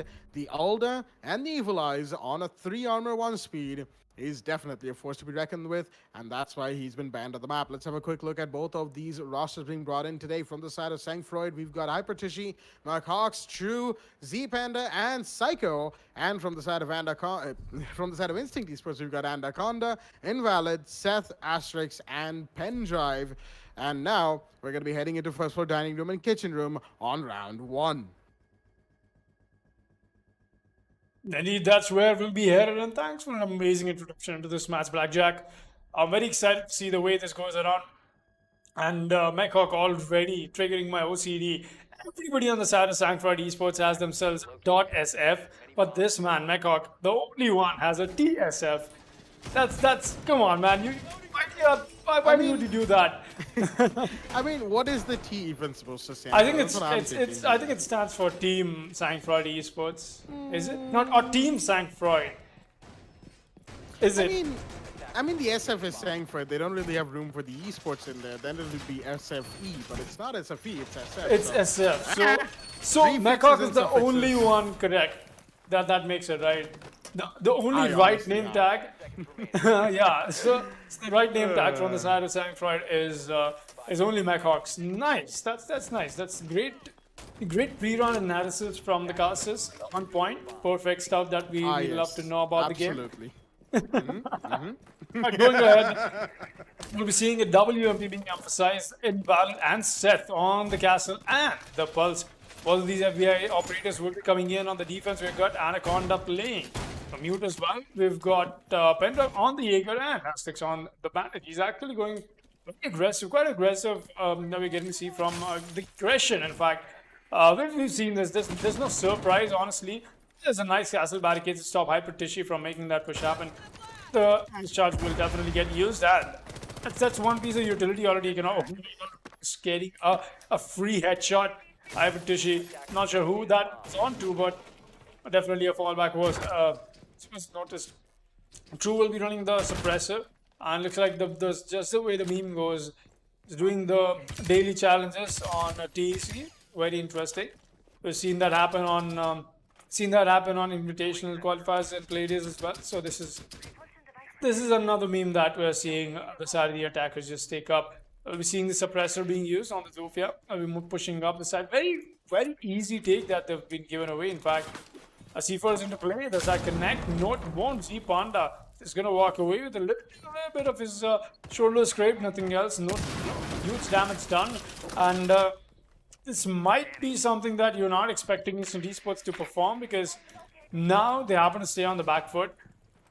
It's definitely something that they've got to be scared about, because it's essentially something that they've gonna have to work against. And there you go, already. The top floor control being established for the side of the attack is going to give Instant Esports a whole lot lesser to work with, and the map control very early established. We're seeing Pendrive making his way up top. He's moving into study room, mind you, people. He's so far we can notice, but there's a Nomad on the flank watch. Perfect flank watch being done on the side of McHawk. But he stands to see if Pendrive will get spotted out or not. The man with the players, we know how influential he can be. He's pushing up, does not spot the Nomad. Oh no, the Nomad does not know the Jaeger is pushed up as well. But he's hearing his footsteps from. He's finally hearing the drone, and a quick headshot from the Jaeger. Pendrive is going to get that frag, and now his position's being given away. The flank will definitely pay off if this converts into something useful, but True is the one with suppressor pushing him up on the landing area. Apatoshi meanwhile gets Anaconda. Z-Panda is going to get Pendrive. That's your... Wait a minute, what just happened? Sangfroid Esports cleaned up Instant Esports just saw the back of... some beautiful frags. There's no essential breach or map control except for the top breach that we did get to see from Sangfroid, but a sad disconnection has already been put into play, and a possible reuse request will be coming in from the side of SS anytime soon now. Let's see if that is the case or not meanwhile, but a nice round that we got to see from the side of Sangfroid. Definitely a good take on the top floor as well, as Hypertisha has been connected back, so no rehost request will be coming in from him, and the recruit gets picked up. Wait a minute. This is, yeah, exactly. A recruit. He cannot even see. Wait, she says he wants to stick with it. Oh, he's gonna go for a six pick. No, that would have been the first and the only recruit pick we would have seen in the esports club, honestly. But Attackers need to locate and defeat if they can. interesting. This game has a mind of its own. Absolutely. I believe this actually comes back to, I forget which event it was, but there was an event where Recruit was barred from being in the op selection screen. But it was the Halloween event last year, yes. And you could actually, if you were to join the game mid lobby, while the selection screen had already done, there was a little frame, a time frame there, where joining players would be given recruit, and it was actually a bug that got used quite a lot. Looks like that bug is still in the game. Oh, in the meanwhile, Anaconda takes just about a couple HP worth of damage from the shotgun of the Smokers. Round 2 is going to be underway on second for Aviator. We're looking forward to the recruit play, but Hypertushi has decided to deny us that. Oh well, you can't exactly help it. You want all of your chips on board, of course. As the man's going to be playing the Ash, is that the Velveteen? It is the Velveteen attachment skin that's on the battle pass this time around. All right, it actually looks pretty good. I haven't seen it in game so far, so props to Hypertushi. Maybe not the recruit, but this is something that I can work with for the time being.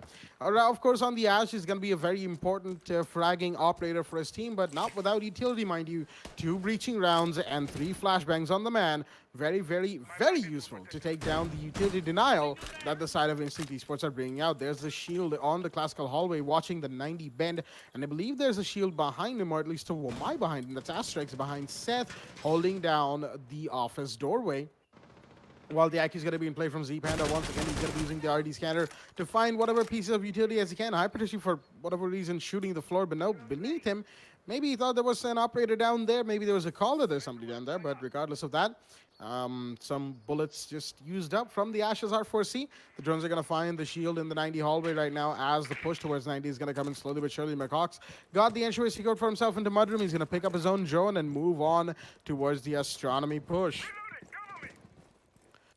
Nomad air jabs are going to be going off all over the map, as well as the man's going to be putting down these very useful map control devices all over the place, stopping flanks and any sort of turnarounds from the side of the defense. Meanwhile, there's another deployable shield facing the front doorway of Aviator. One of the My Magnets catches the flashbang, and oh, the turnaround comes in from Asterix.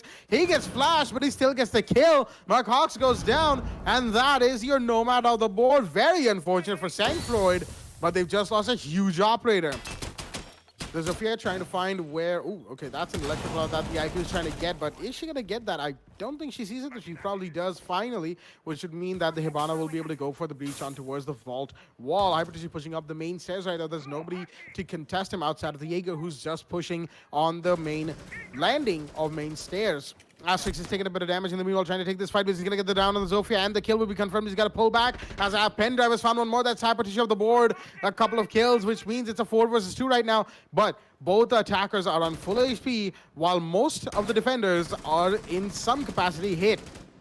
The Bandit trying to do a bit of pre-fire from the bar area. He's going to get his head taken out by Z-Panda. A good peek, but there is still the Wamai with the pistol holding down this deployable shield. Psycho and the IQ that Z-Panda have to make a play here as the canister comes up from smoke along with pre-fires from the Wamai. But the IQ Zin is going to find the kill instead as the vault peak is going to be in, and there we go. That's one down. But of course, Psycho's the last man remaining, but she won't be able to do anything about that as Anaconda with the double to finish things off. For the side of Instinct Esports, they're going to get round 2 on board. Second floor Aviator goes to the side of the defense, and the match is underway with both teams getting the ball rolling. Round 3 is in play. Amazingly well played from the side of Instinct Esports. Good hold coming in after a little bit of a shaky start to this match, but we've seen similar things happen in the last match as well. The way it started off, at least in terms of the last match, getting themselves that 0-2 and then a 6-2 match point from the side of Team Area 6 and 9, something that we don't usually get to see, but that was amazing to watch. To give to that 6 rounds on board without any mistakes, that is something we don't get to see. Like I said, just repeating myself, but that was that amazing. That deserves that kind of appreciation. Going ahead, we'll be seeing a 1-1 equalized scoreline, and it stands to see in terms of which one of these teams will be able to take away this towards halftime. Because the way it looks like right now, at least on the side of defense, you want to put your maximum rounds on board when you happen to be on Villa. That's the way it's supposed to be played. That's the way it goes. That's the way the cookie crumbles. But so far in Instinct Esports, the way they started off on the first round, they were not really feeling it. But the second round, definitely a good warming up to the game, as we did see them drop some insane frags.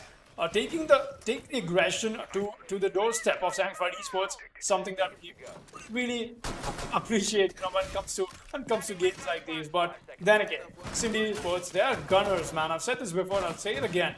These guys are gunners. They love to take gunfights. They love to gun people down, and they've been doing that. They've been doing what they're best at. We'll be seeing another shield load. I believe that's on the side of landing, but a little bit of a different shield load, might be like that. The circus tricks from Asterix. And he's going to stop at the moment I shift to him. Come on, Asterix, you can keep that going. There's nobody who will be taking study control that soon. It's okay. I get it. You want to win this match. You don't want to perform tricks. I get it. But jokes apart, we'll be seeing the again Pendrive.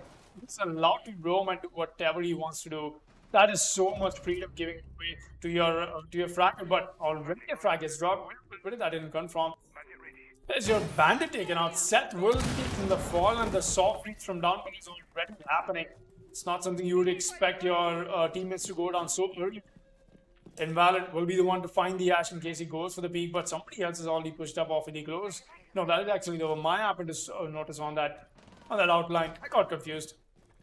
Z-Panda takes a few shots. That is from the SMP-11. We did hear the quick burst fire from the gun. But, Anaconda watching a nice angle. He's going to do a lot of damage to True. Impact comes in. He knows for the fact that True has been lit up quite a bit, but not enough to finish him off.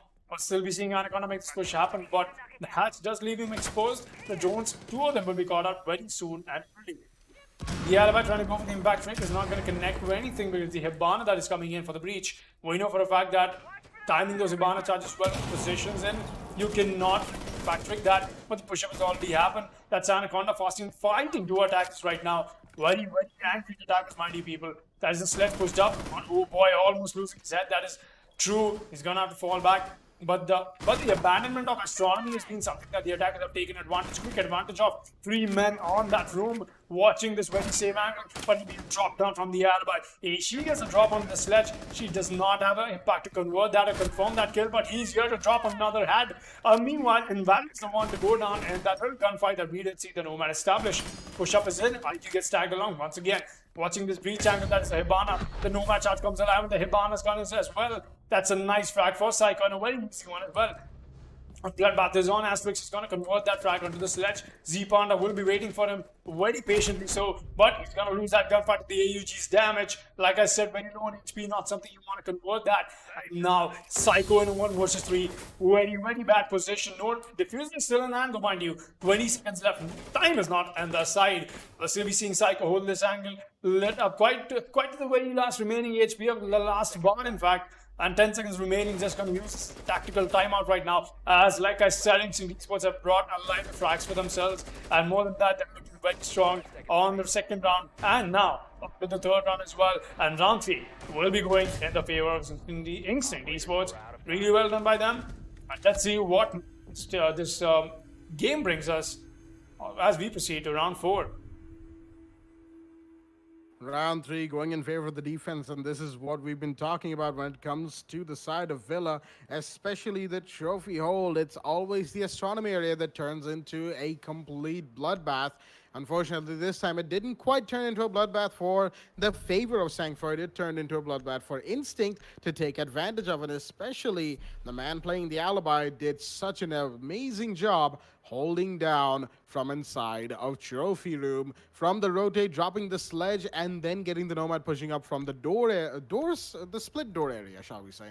Asterix, in the meanwhile, is going to be going out of the 6th pick from the Vigil into the Wamai, bringing in that extra bit of denial as round 4 is going to be in play. 2-1 is the scoreline in the favor of the defending team right now, as first floor dining is going to be re-attempted after winning 2 rounds. I'm pretty sure this is exactly what they needed to get dining under their belt as well.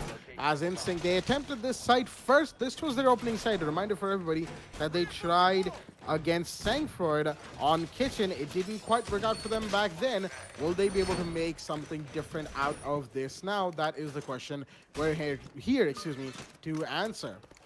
A fairly standard set of rotates and reinforcements are going to be made for the time being from this defending team, as they're going to be setting up for this push from the attackers, as of course you do on defense. But Asterix, he's got, oh wow, 2 Wamai Magnets and 2 ADSs on that wall facing on the door in from bedroom towards statuary. That's quite a lot of utility being put there, albeit that second Wamai Magnet that he put down right next to the first one, it's a little too close actually. When a Wamai Magnet, so of course the way the Wamai Magnet works is when it catches any sort of projectile throwable utility, it catches it in its magnetic radius, brings it closer to itself, and then destroys it while exploding itself. Ooh, Hyper Tissue takes a bit of damage from the bathroom push from Pendrive. That's a lot of damage, mind you. The Ash low on HP, as Instinct Esports are looking to play aggressive against the side of Sangfroid, but there's a push already in play towards the side of the closet. I believe there's an air jab. No, there's no Nomad in play, so Pendrive not going for that push. It isn't really going to matter too much. He's going to hold on Astronomy in the meanwhile, as there is the Ash inside a bathroom. He's going to be seen. The arms are going to be seen again, as Macox is going to find Asterix in the meanwhile. The Ash is going to go down, not knowing where the Jaeger is. Pendrive starts things up for the side of the defense, as one defender has gone down. The IQ swung so wide, but got taken out by Z-Panda. Instead, will he find another one? That is Pendrive onto Psycho. The triple kill for the man. He's got to find one more. There's a down in place, and as well as Seth has found one, but there is the kill denied by True. He's found Pendrive, but he's got 3 more defenders to go, and there's a castle. He's going to find that, but lose so much HP. True to 1v2, and barely 20 HP left on the man. He's got to go down into sight, but first he got to recover diffuser. He's got plenty of time to do that, but it's again down to the fact that the HP count is so low that the MPX and the MP5K on the hands of Anaconda and Invalid are going to be very, very terrifying guns to go up against. But then again, I believe Anaconda is bringing the SAS shotgun, which is even more dangerous at close range. Trackstinger is coming out from the gridlock, as going to break the hatch. Going to drop down to the back stairs, not quite.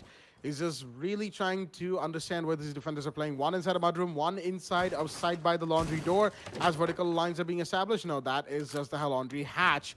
Choose primarily, he's just sort of taking his time because he wants his team, that is Sangfroid, to get an idea where they went wrong on this push, and that was, of course, pushing the Jaeger on the 2nd floor. And then when Seth came in the castle to help him, that was the Zofia who got taken off the board. It was a brilliant triple kill from Pendrive, mind you. The man absolutely demolished the attacking team, and there we go. The Gridlock's going to go down. In the meanwhile, that is Invalid with the final kill, chipping in this round, and that is going to be Instinct Esports taking round 4. First floor dining goes to them, as, oh boy, Pendrive is he absolutely went wild on the attackers on that 2nd floor hold. The man did an absolutely fantastic job, as Aviator in Games Room is going to be re-attempted now from the side of Instinct Esports, having won 2 rounds since they went to 2nd floor Aviator. Definitely, just like you said, round 5 will be underway with the Instinct Esports putting round after round pen drive, the plays from him got themselves 3 frags there. I'm so glad I stuck to spectating him. I was not expecting him just going wild out there and getting three kills just from the similar angle. He pushed up one angle, got frags. Pushed up another one, got frags there as well. And that was just well played from them. Going in around 5, let's see how things turn out for them. We'll be seeing them go back to the 88 front games room. And Sangfroid Esports, a great start to this match, but not a great ongoing. In fact, 3-1, not something we were expecting to see in tip in the favor. Nice spot used from Anaconda. The Kai charge is definitely going to electrify the wall to the side of the wall. But okay, so the way this works is the metal door on the wall, when you happen to do the IQ breach from below, as in using the RED scanner, getting the Kai charge, the metal door, because of the wall's metal door, looks like a really small angle for you to, very precisely get that Kai charge stuck there. So that happens to drain so much more time for the attackers, and in fact even frustrate them that how do we get this? We're still able to see this, but why are my bullets not connecting on it? And I just saw that for the first time, and that is what I think the science behind that goes, because that's just an assumption. Honestly, I don't know if that metal thing really stops it, but I think that's exactly why you would like to employ it, because then again, if there's no advantage to that and being employed, you might as well just put it inside the wall, because both of those floorboards are breachable from down below. But that out of the way, we'll be seeing ourselves heading to a solo. Once again, coming in for the side pen drive. The man is going to be alive for long this time around. A quick shutdown from Z Panda comes in, and that's the IQ coming back this time for the side of Extreme Esports, or side of Sangfroid Esports, mind you. Extreme Esports, not a great time. Pen drive already dropping a little bit of a nice shot in the chat because he's sad over his death. Who wouldn't be? A double of my charge comes in, but something he was not expecting to make. We're seeing Asterix pick that up and throw that on the other end as well. Seth will be holding the 90 hallway, but he's got to be careful. There you go, push up is coming in. He catch the first ADS, the first Ash charge, but that's not enough to shake off the defender here, or neither the shield. Opportunity is going to fall back, and that means Mechawk will be coming in. It's lifeline to line. And there you go. This is the proof of what I was saying is correct or not. He's gonna spot. There you go. It's correct. There you go. It is correct. Exactly what I was talking about. He's finally gonna get it now, but it was difficult. It was a little bit difficult getting that Kai charge out. He's gonna deploy another. And I think the angle, the way it's deployed, might as well be something he'll be able to convert on. But the Kai trick is going on, and I think that is already. He burned out a few pellets of Ban. He has the first pellet. I think that one left now, as the breach will be happening once again. Anaconda going for the breach. There you go, the trick is in, and he's gonna get that perfectly well done. Perfect use of utility from the side of the defense. Now, Asterix is gonna find a frag for himself. He gets refragged right back in, but that's more than enough damage already done, and enough that the defense has presented themselves with, that now is just a frag in. We'll be seeing the kill from the IQ. A very nice kill, in fact, from Z Panda. And then one comes in from the side of Hypertichi. Invalid tries to clutch in 1 versus 3. He's going to find the first frag. Hypertichi goes down, and the push-up from the side of Study is being expected. No, it actually isn't. The plant is going down. This could be very influential. The smoke can actually make this play. He's going to spot the planter. He's going to have to fall back. And this is very perfect. It's perfect for Invalid, but he does not know this IQ is pushing up. He goes for a shotgun shift from SMG11, and the shuffle on that little bit of a transition animation is what is the conversion window for the IQ, and Z Panda is going to walk away with that frag. The clutch will be denied, and that's Sangfroid Esports putting another round on board. Round 6 will be underway.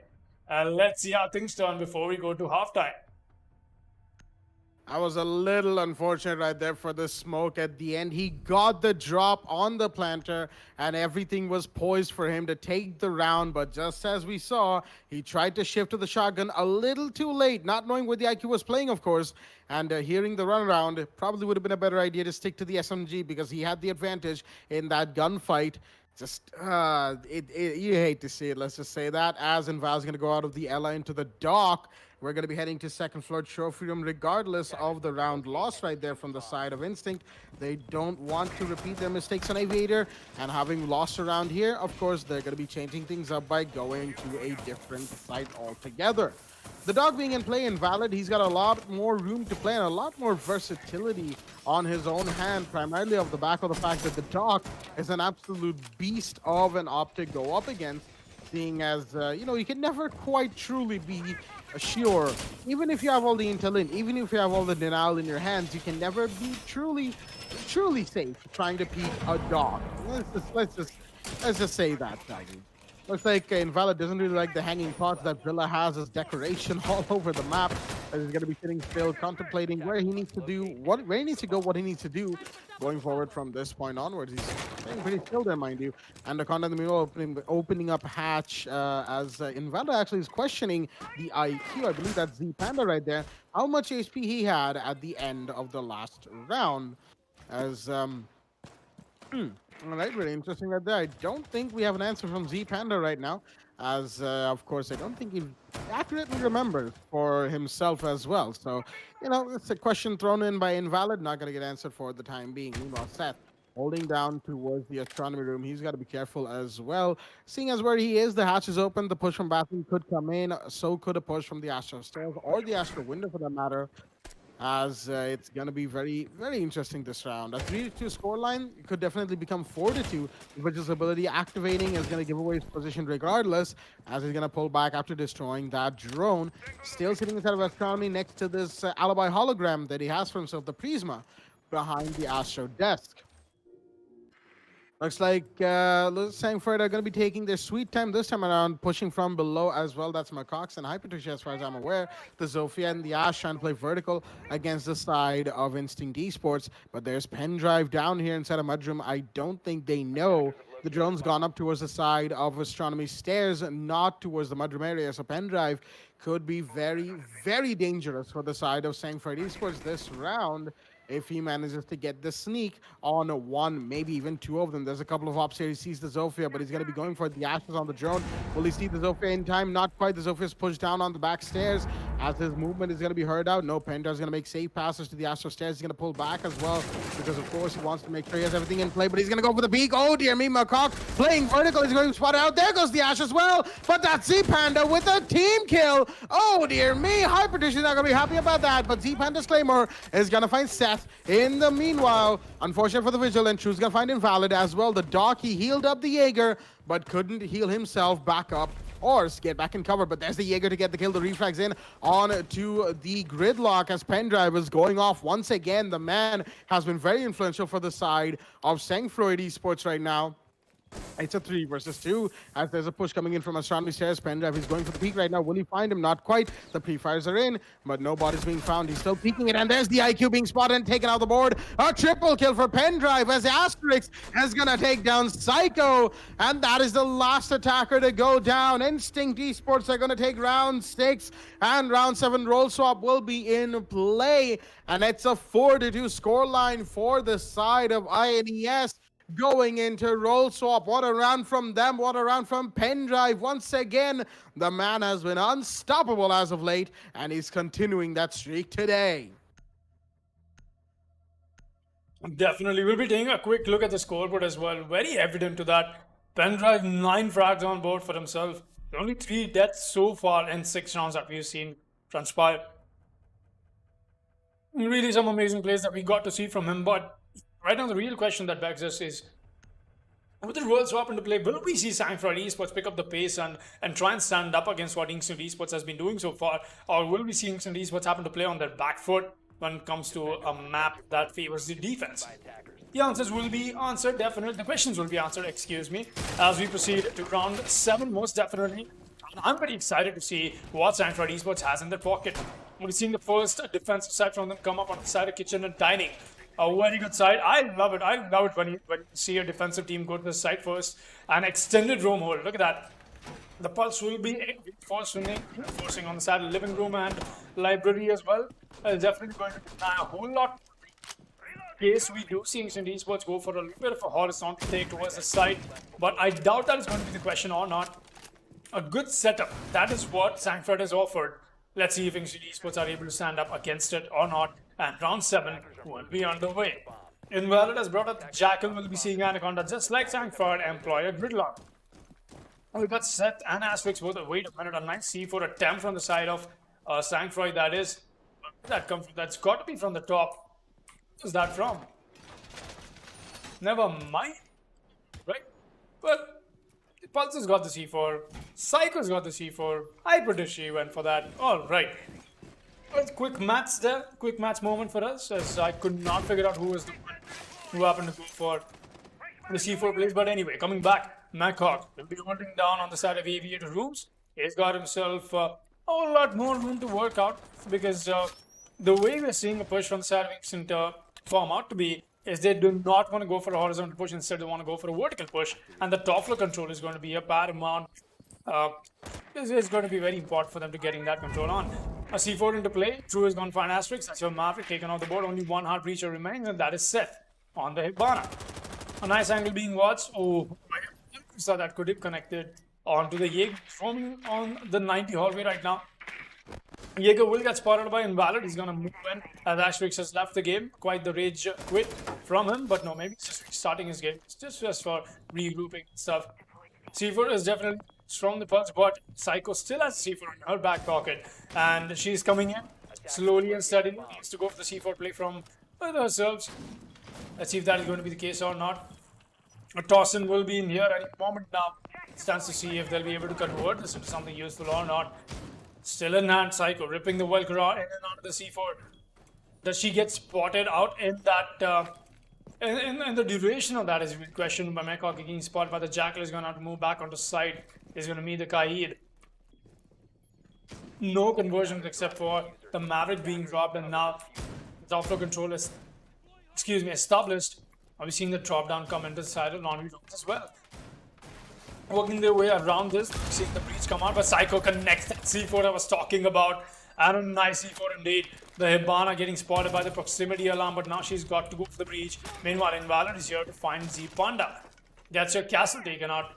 And the extended roam is definitely paying off for the side of Sangfroid Esports, as they've tipped the favors in terms of man count heavily for themselves. On another kill from Invalid, but he's going to get shut down with the diffuser in hand, mind you people, from Mackhawk. And now the diffuser in hand is not much the attackers can do, but Pendrive tries to go for the retrieval. She's actually gone for the run-in, and True is going to find him as well. The revive should come in, but Hibana is going to get that frag. The mutant's still down. That means it's a 1 versus 1, but there's no diffuser in hand. Seth does not know this, I think, and now Mackhawk is all he has to do is just wait. He's just got to wait. 1 second left, nothing he can do, and that's it. That's the round for Sangfroid Esports. And with the Rios into play from the side of Inkston, will be going into Rios right into this, and we'll be right back on the round 8 just after this quick rehost. See you guys there.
Alrighty then, ladies and gentlemen, welcome back to the match between Sangfroid Esports and Instinct Esports at the WWE Black Esports Club League for Rainbow Six Siege. It is, of course, the last match of the day, and we are back on the other side of the rehost from the side of Instinct, and the score currently stands 4-3 in the favor of INES on the map of Villa. We're going to be heading into second floor Aviator and Games Room from the side of the defending team that is currently Sangfroid Esports, seeing as round 7 roll swap has already happened. And we've got a couple of 6 picks here, one from True out of the Rook into the Mute, and one from Invalid out of the IQ into the Hibana. This match definitely looks to be one that's going to be quite close indeed. Instinct Esports, they've had a good run of a few rounds, especially between rounds 2 to 4. Those 3 rounds went pretty dominatingly in their favor, but Sangfroid have managed to push back on a couple of occasions since. Although Sangfroid is still sort of chasing the shadow of Instinct Esports' lead, they might just be able to equalize on this round right here, seeing as we are on a map like Villa. And Aviator Games Room is certainly a very, very defendable site indeed. You know, maybe not as much as Trophy Statutory or Dining Room Kitchen, but it is still a fairly good site to be holding on to.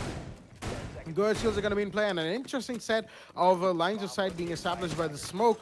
That is, of course, Hypertissue with the SAS shotgun, doing what we would normally see the Mira setup do in the Aviator and Games Room walls facing office, but instead, not having the Mira, of course. Mira herself is banned, as right now we are going to be seeing instead the smoke just make these lines of sight, one pellet in, one pellet out, one pellet in, one pellet out.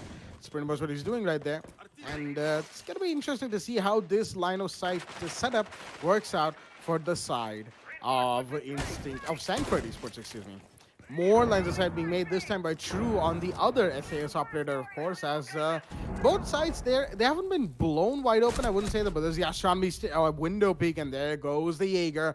That is invalid with the kill on the Macaques. Instant lead. Sangfroid have lost their big roamer, and that, my friends, is your Jaeger of the board. Invalid taking no damage from that, mind you. It looked like he may have taken a bullet or two, but not quite, as he's going to be pushing towards the side of the 90 window, opening up Vault. He's going to try to do that. Of course, the Kaid is in play from Psycho, so he's got to be careful of those Electroclaws and getting Kaid tricked as well. Invalid still holding on towards that the rappel here, as there's somebody in the 90 hallway, and the Ash is going to be trying to take out that deployable shield. It's going to go down. There we go. As shots are going to be fired any second now. And the Ash herself, okay, Penta has to push up very close to side. Seen the Mute, but the shotgun's going to be in a second now. No, not quite. But the Goyer will take the kill instead. That is a pretty big one, as the Ash is into 2 refrag instantly, as the Mute is going to be behind the vault door to try and find where these attackers are. Playing by the vault is very dangerous right now. Anaconda's taking a bit of damage. In the meanwhile, the Ash is pushed in, and she's going to find the Mute. No whiffing her shots instead. It's still going to find it, but there's a Kite inside of vault. You don't reload there, Asterix. The Kite's going to come in, get the refrag in instantly. Psycho with a beautiful shot, as it's all down to Invalid, Seth, and Anaconda versus Hypertissue. Oh, Hypertissue just goes down. It's all down to Psycho inside of vault, and she will go down as well. Seth with the double kill to finish things off for the side of Instinct Esports. They're going to continue extending their lead, coming back from the roll swap. Round 8 goes to them, and that means they are 5-3 up on the map right now, going into round 9. Round 9 will definitely be underway, and quite the match that we're getting to see, and quite the dominance from the side of Instant Esports. Let's see going ahead how things will turn out, though. I'm very excited to see how that happens, because right now Instant Esports, even they happen to be on attack, they're putting those rounds on board, and they're definitely using the viewers as a very nice time for a tactical timeout, getting their stuff sorted. Round 9 will be underway, 1 round away from match 1. That is Instant Esports, and it's still could tip in the favor of Sangfroid. No jokes over there, my dear people. They could still make this happen, but it only stands to see if we'll be seeing more of that or not. Let's see how things turn out, though. We'll be seeing True come up with the castle barricades being put on board. Mechawk has got the setup. Right, very standard in terms of how the closet hold comes out, the pocket strategy that we're talking about. We did even see Instant Esports come with something similar as well. But yeah, let's see how things turn out, though.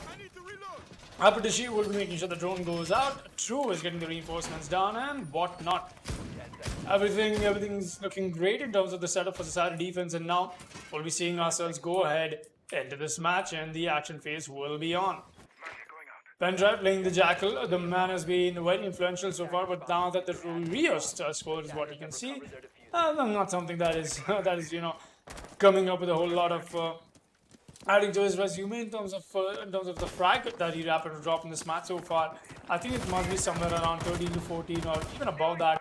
I didn't really get myself a count on it, not yet. Well, we'll be going ahead at least out of now. Asterix has got himself some nice.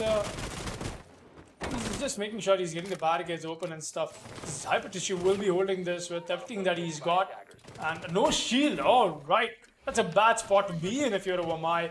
Holding this side angle down, but he's got an open angle that Z Panda can take advantage of. And I think that is what he wants to do as well. But there's a rappel game in. Oh boy. The bullet hole peaks from the side. True could be very influential. Hyper Tissue already taking so much damage. But the run out from Mechhawk is going to claim a life on Anaconda, and that's your Gridlock taken out. Still seeing them hold strong though. No lives lost except for Anaconda. The Gridlock going down. A lot of damage being done, and there's a shutdown from the Ash. She's pushed up, she's pushed in, and that's Asterix, who's already made his presence being felt on the side of bedroom. He's going to look away at the wrong time, and there's a smoke inside of the top of the bathroom. He's going to get taken out. C Panda caught off mid-rotation, and that's the kills. That's the kills that Esports are finding relative ease in dropping. We're seeing a double man hold. Make that double man hold that is paying very well for them. Another possible frag coming in from the side of Mechhawk. He found a frag from this angle, but now he's being exposed. A Jackal trying to find the refrag is still not being found though. 3 versus 3, and now the push is happening. Mechhawk once again coming alive. He's going to get shut down. You can see will be this Psycho in the cross angle, and a very poor push from Instant Esports getting bottlenecked in this one single doorway. Pendra will be staring into this doorway as well. 1 minute left. More than enough time for the man to clutch it out. It's going with some pre-fires, but not yet. Not a conversion that he's made so far. Push-up is in, and that is Psycho's kill. The Bandit will convert that into a headshot with the prone peek from herself, in fact. And Sangfroid Esports stopping City Esports from going to match point, at least as of now. Well. Sangfroid Esports, they've managed to keep themselves alive so far, but still, mind you, they haven't been able to take the lead, not even once in this game, and that is something that could come back to bite them if they aren't careful. They're going to be heading to first floor dining, looks like, as that site is going to be opened up after they won it back on round 7. Right now, Instinct Esports, they sit 1 round away from the match point, and they'll be looking to convert this into a full-on match point. Pendev with the 6-pick out of the Amaru into the Zofia. No 6-picks coming out from the side of the defenders. Not yet. Doesn't look like they will be anytime soon. And that is going to be what we go into round 10 with the double digits of the round are in. And if Instinct Esports go to match point now, it will be 6-4, making rounds 11 and 12. If we go to round 12, the most important round in this entire game. But of course, that is a conversation to be had for later. As now, Psycho, the Mute, is going to be placing the Mute Jammers on the second floor. It is going to be a little bit of emphasis on the second floor, as there always is when defending the first floor, because the entire floor right here, most of the floor here, is breachable, which means a lot of vertical plays can be established for any attacking team, but they have to successfully get into the top floor first, and that is exactly what Instinct Esports will be looking to do. The pulse is in play this time around from Shu as, okay, nice spot from Hypertigi to, I believe that is hold down the side of the kitchen, the dining room wall, the double reinforcement facing the side of laundry, as there's a little bit of an emphasis on the living room area as well. Psycho's going to be using her last reinforcement in that particular area, as the side of Instinct Esports now in action phase are going to be looking to drone their way in, get all the intel and the utilities done. But there's a drone that's spotted. As it spotted Psycho, though, I'm not sure if it has the Mute. Oh, he has been spotted right here, and she's got to be careful where she's sitting, because the push could come in any second now from the attack on towards the memorial window. And Meanwhile, an Ash charge goes off towards the side of the laundry door. Oh, shots are fired. Psycho doing a bit of a face check right there. As another drone is going to spot the mute sitting in this particular area. Z-Pan is going to stun him. He's going to stun himself, but the shotgun's very close. Pendrive heard that, but he's still going to go for the big, and he's still going to win that. The man just got a big kill, but he's being shot from at all sides. Who's going to find Invalid in the meanwhile? That is the diffuser job right behind him, I believe. And Asterix is going to go down in the meanwhile as well. Shots are being fired as Marcox is going to find Asterix. Pendrive himself is a little low. He's going to see the cross angle here from the castle, but no kills being confirmed by the UMP on either side. He's going to see the defender on top of the kitchen room table as a Traxing is going to go out to cover the reposition coming out from the side of INES. It was an attempt to get into Memorial and get the kills, but unfortunately it didn't quite work out. And in the meanwhile, of course, they've lost a couple of bodies. Asterix and Invalid have gone down. Their hard breaches on the board, so going into Laundry wouldn't exactly be the best idea either, because that will become a choke point onto the door of Laundry as well. Pendrive has joined himself in just a wee bit, and he's gonna go in maybe closet right now. He's pre-firing the closet wall into bathroom. There is somebody, but that's inside of Astronomy, and that is McCox, the Jaeger holding on the second floor. Anaconda's found True in the meanwhile. That's a pretty big one right there. That is your pulse on the board, who could have been a very big pain to deal with. The Jaeger's gonna turn around. He's gonna find the Sophia. Oh dear me. Pendrive on the peak, unfortunately couldn't quite get his bearings together in time, as now Seth is going to find Hypertigi, but there's the refrag. No, the Gridlock will win that. It's a double kill for Anaconda. Will he find the last one? Not quite. The castle's head is still safe, but the plant is coming off. That's what really matters here. And the castle will still go down on the repeak here on the main door of Memorial, as Anaconda is going to find the last kill onto the last defender. And Instinct Esports, after a little bit of a repositioning struggle, are gonna win round 10, and that is gonna make the score 6-4 in their favor on match point. This match has come pretty close, but now it could end in the next 4 minutes, or we could have overtime. It's gonna be very exciting. Let's see what happens. Definitely something I'm excited to see myself. 6-4, and now Instinct Esports 1 round away from snatching away the victory from the hands of Sangfroid. Mind you, Sangfroid is very pretty in the top 3, but it's Instinct Esports who needs to put these rounds on board, and they have been. And this is exactly what I love about when it comes to matches like Division 3, you know, towards the end, and obviously in the middle of it, because that is exactly where all these teams that are on the bottom try their absolute best to put out the best on board. You know, what happens with that is the fact that they get themselves a whole lot more morale boost, but that is also for these teams to stay alive, because we know for a fact that Division 3, you happen to be on the bottom, you get relegated out of the tournament, you have to make your way back through a huge list of teams in the qualifiers once again. Obviously, the qualifiers is open for anybody who wants to play again, but only the best of the best survive.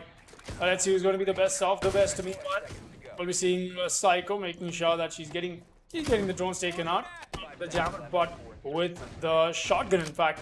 True playing the pulse, he's just gonna have to fall back and chill out. He's as of now. A nice rotation and a nice hold being put to use. In fact, let's see how things turn out to going ahead. The way it's looking like, it's been quite the change up.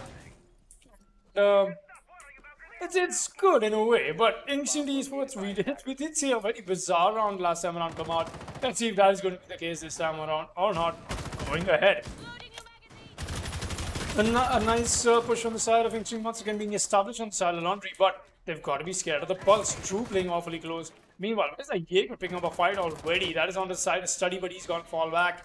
And now the scans, footprints that will come in from the side of Jackal, and now he knows that the Jaeger has already fallen back.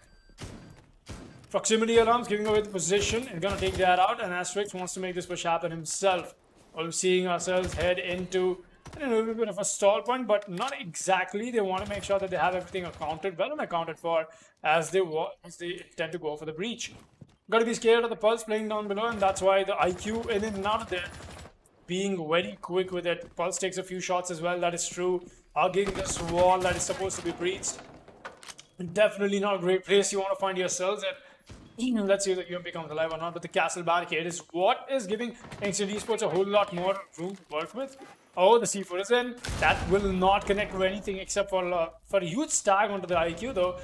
And there's Mekok actually from up top. Where did that get that kill from? He's gonna fall back. The push-up from the gridlock will not be useful either because she's a little too far. A nice kill for Mekok has already done the damage, and now the breach this will not be happening, and they'll be bottlenecked once again onto this single doorway. Push from Asterix is in. He's got to make sure he converts these frags, but the flash is going to flash himself. That's bad. Barnett tried to give his friend some cover, at least the advantage walking into this doorway, but the prone peak is the advantage that they're looking for. The same angle being employed once again. Z-Panda is going to find Pendrive. Meanwhile, Pendrive, before that, he finds Psycho. True playing awfully close. He's still got both the UMPs in the play, and Mekok with the car bar in hand is going to push up close to this doorway. Trying to find a kill or two, does not notice. Oh, there's the Hibana with a quick peek in. That's a very good peek, in fact, but the bearing now is not enough. Not enough damage, not enough firepower either. Yes, Z-Panda to get Hanagonda, but here's Asterix with the double kill. Is that a triple? No, it gets shut down by the Kaid. It's all down to Invalid in a 1 versus 2 now to clutch it out for his team. Positions being given away, and that's Sangfroid Esports giving themselves another chance and stopping Esports from taking this match away from their clutches on Villa right here. Alrighty then, not exactly going to the end of the match, not yet anyway. Sangfroid Esports hanging on to this match as much as they can, because they would definitely want to give themselves another round, another match on board. They just need to win this one round, the 12th round, the round of ones, to give themselves that extra bit of insurance that they can, in fact, win this match. As second floor trophy and stat story is going to be the site of choice from the defense right here. And oh boy, this game has been very, very, very exciting so far. As right now, Instinct Esports, they set on match point. They can't afford to go overtime. I mean, they could still turn around on overtime and get the victory, but would they really want to push to overtime after having been in the lead for so long, having to fight for the lead so hard from the grasp of Sangfroid, and only for it all to go overtime at the one time when Sangfroid does manage to equalize. Again, a reminder for all of the viewers at home, Sangfroid haven't actually been able to take the lead away from the side of Instinct Esports. It's always been a one-round deficit that they've been facing them on. And right now, if Sangfroid managed to equalize on this round, it would be definitely one of the biggest equalizers, one of the biggest first equalizers we've seen at the WBLAC Esports Club League for Rainbow Six Siege, so to speak, as second floor trophy and statue is going to be the site that will be very, very interesting to see on how both these teams are going to play. Though my Magnets are going to be inside a bedroom as usual, as Marcox is going to be finishing up the reinforcements that he needs to make the castle super shorty. We'll be opening up rotations where rotations are required. Psycho on the mute, of course, putting down jammers wherever needed as well. Right now, Instinct Esports, the onus is on them to win. They have come quite far in this match. They kept their lead despite... Oh, okay. Hyperdigy shaking his head very vigorously, excuse me, right there. As True went for a little bit of a breach on the floor area of the wall in closet and bathroom, but looks like he's still going to be allowed to do that from the rest of the team. As Pender in the meanwhile is pushed up towards the side of classical hallway. A proximity alarm gives to his position, but still nothing coming off that, as I don't think there's actually any roamer all the way out here towards the side of Aviator Games Room. Pendrive pushing up, very confident right now. Jackal Scan has gone off in the meanwhile to find the footprints of one particular defender that's inside of Trophy. Pendrive could be in for a fight right now, but that defender is sitting behind a deployable shield. The lifelines are going to come out. He's going to burn out the ADS with the concussives. There we go. Taking out the shield, nice and easy. And that's the Jaeger, a very big kill if he manages to get it. And will he? Yes, he will. That's the shot fired, and Pendrive is going to start things off with a kill onto Merkhawk as another Jackal Scan goes out. In the meanwhile, the tag team between Invalid and Pendrive is working out quite well. Canisters are coming out from the smoke to try and stop this push from the side of the attackers, as the smoke will be spotted out playing behind the bomb inside of Statutory. And another impact is going to come in. He's going to find the shield. No, there's a My Magnet to deny him exactly that, as the push needs to reconverge, but it's all coming in from the landing, the southern end, as Z-Panda is going to find Asterix. The FMG of the smoke comes in, making it a 4 versus 4. Psycho is very close to that Fox window. Mind you, the Fox window doorway, the entryway to Trophy with the shotgun on the mute. Man, Anaconda, oh dear me, that's a team kill. That is very unfortunate from the Zofia pendrive. He didn't need to do that. That accident may have been what just gave Instinct the round. Unfortunate for the side of the attackers as the castle will be still found. That's an equalizer from pendrive. 3-3 is the man count, and they need to make this push into side happen. The mute is still very close right now, and he could be influential in turning this game around. Flashbangs are going in from the side of the attackers. That is Seth trying to make his push into side, flashed his teammate accidentally, and the Zofa is going to be taking point on this. The shield wasn't destroyed, mind you, but he's still going to go in, and he's going to be found by the smoke. The FMG from the man has been absolutely fantastic. He's going to find 2 more as the push from Seth is going to be coming in. Is he going to find the mute? Not quite. It's very messy what's happening right now, as the kills are going to be confirmed and the down is in onto the Hibana. It's all down to Invalid. Will he find these last defenders? I don't think so.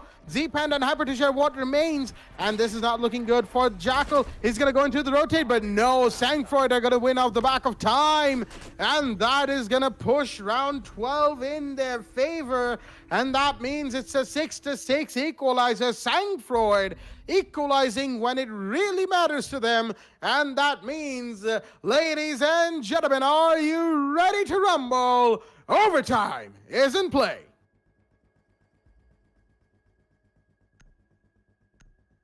Time definitely to play, and now let's see how things turn out though. It's going to be amazing as we go ahead into this match. Who takes the match point away from each other is going to be the to and fro, and we'll have to see that. Overtime matches are obviously so much at stake, because coming this far, you don't want to give up, you don't give away, and let's see how things turn out going ahead. 6-6 in nobody's favor. It's not something I was expecting on you people. Very honestly, I was expecting Esports to close up the way it was going ahead. But yeah, let's see how things turn out though.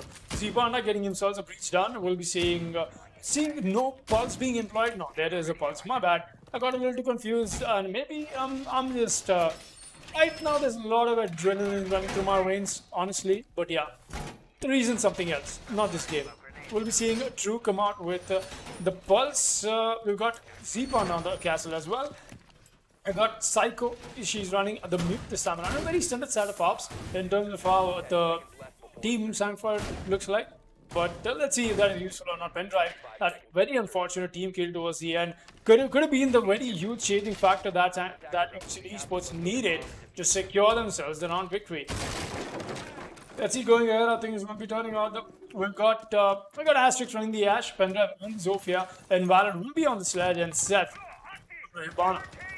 making his way inside the map anytime soon, but they're getting the drone works in first, and quite the bottom floor horizontal push that we're getting to see from them. Look at that, 3 people already established outside the art gallery area. The 2 of them are closing in from the main stairs, bottom of the main stairs, over the castle, going for a barricade very late into the round. Could have gotten caught off if he was a little more late though, but looks like they want to challenge the side of the attack. On the side of the defense right here. Sledge goes for the breach, but that's a castle. He's put in a bad spot. He's gonna fall back, and instead he's gonna go to the grave. A quick ticket to the grave secured by Invalid for himself and for his team as well, starting off very strong on round 13. A possible flank from McHawk is gonna get spotted, but that's a good luck winning that fight. How did he even get that shot? Really amazing. Anaconda has gone out to move back, and now let's see how things go ahead for the side of Sangfroid. We'll be seeing True come out with the cardiac sensor. He's going to make sure that he's getting any heartbeats noticed and spotted out. Whereas Hypertushi wants to go for a possible flank as well, as this is paying off amazingly well for the side of Esports. As this time around, they've not gone for the vertical push, but instead for the horizontal take onto this map and the hole. But here's Psycho. That is a down. In fact, Psycho is going to get a frag on Asterix, but the down somebody else who's gotten it, and Hypertushi from the top, the red stairs, has got to confirm that. Pendrive bites the dust. Another frag for Hypertushi, really well played, and a good adaptation that it's looking like from Sangfroid Esports, but the push in from the side has already happened. The pulse is prone. He's got to step up and stand up from the position he's in. But the Nitro, look at that. Kobe is not going to connect. It gets spotted out and stopped. Dead in his tracks, Invalid. He's got the diffuser, but is he going to be alive long enough to convert that into a plan? Invalid trades off a fight. It's all on the set. He's turned into a 1 versus 1. That started off as a 1 versus 3. Now, True has got to find Seth first, or will it be Seth to find him? The UMP versus the L82. Type 82, excuse me. I see the push-up is in. The push-up is in, and that's true with a quick headshot caught off in the mid-rotation on that little bait. In fact, made Hibana go for the rotation as well, and so much more than that. It was just Sangfroid playing perfectly mid-round adaptations. Really well done. And for the first time in this match, we'll be seeing Sangfroid Esports go and sit onto overtime. But mind you, people, this is indeed overtime match point.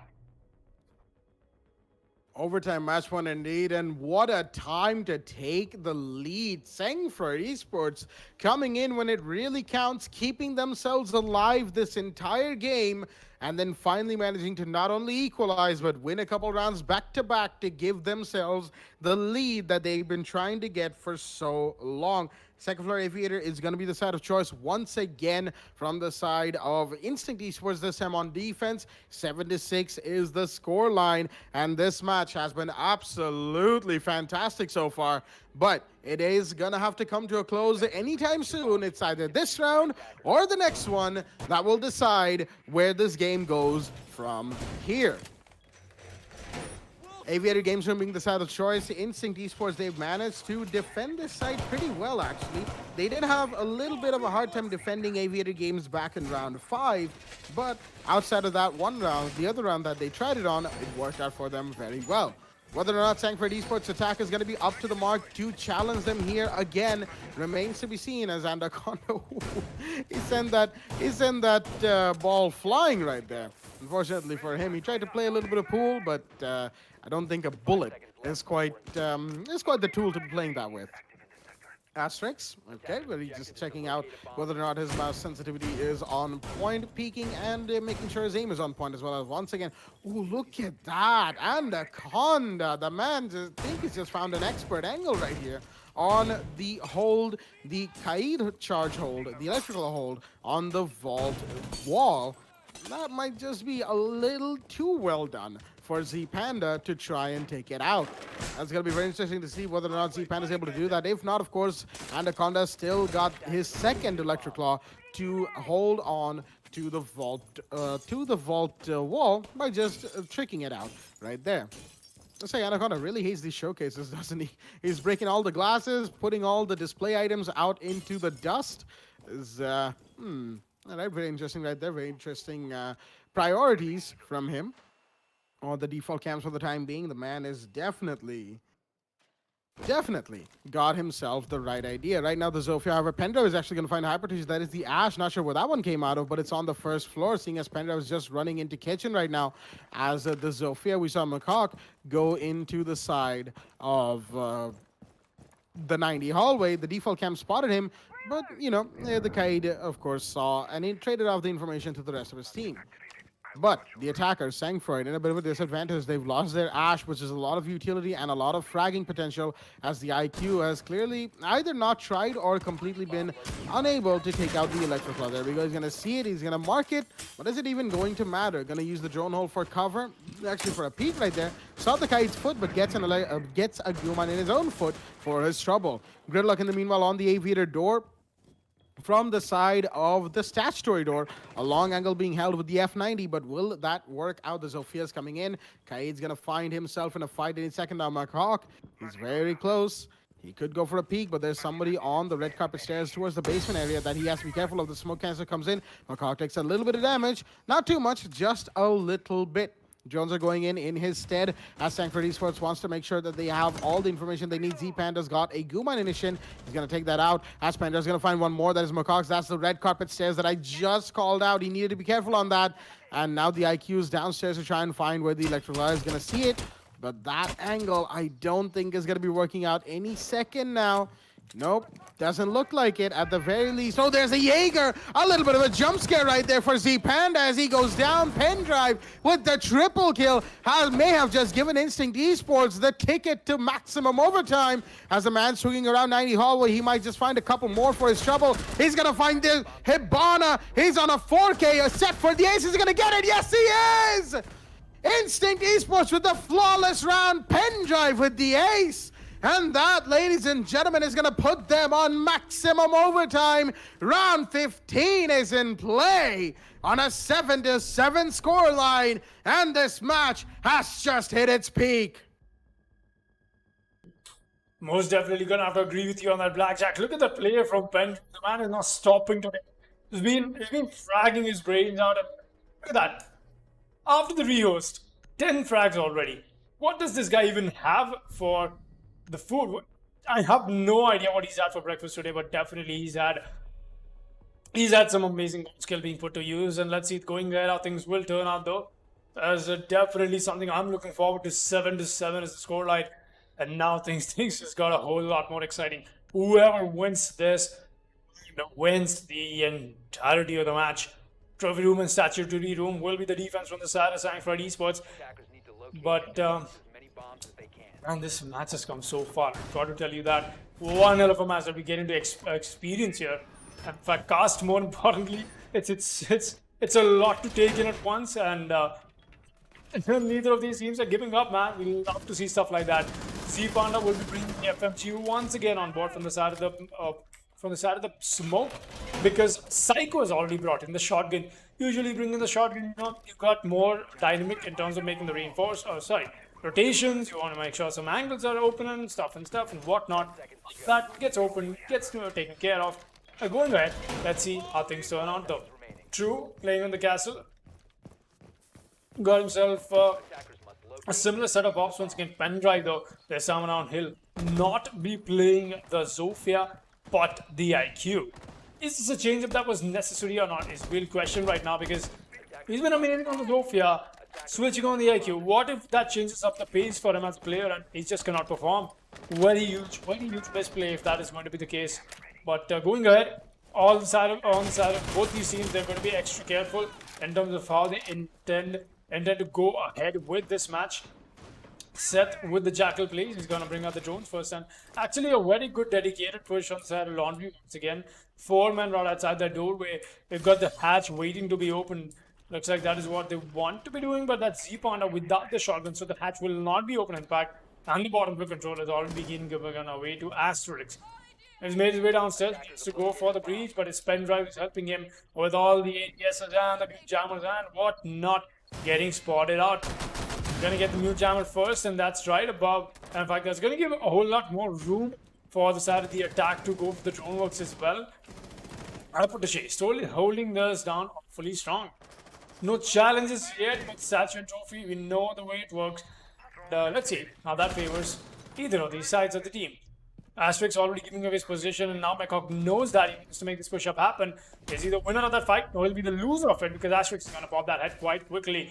True, one more defender left in the hallway. He's going to lose that fight to the side of the IQ as well. A very early advantage being established already. Asterix has gone on to somebody else, though. And nice angle being employed by Psycho, but she's going to look away at the wrong time. Or, in fact, that is Hyper already holding this down. That means she doesn't need to. A push-up from the Jackal from the side of bathroom windows is what they're expecting, and Psycho's got to convert that into a frag. But Psycho is going to disconnect. That is the worst time for Sangfroid Esports to have a disconnection. It's all on Hypertushi and Z-Panda. Hypertushi into the worst spot possible. He gets a frag, but for how long is he going to survive here? He's going to get taken down. It's all onto the one defender, people. Z-Panda eyes on the man. No way he's making it out of there, and he won't. Round 15 will be in Esports game, and this will be indeed a victory for them. 8-7.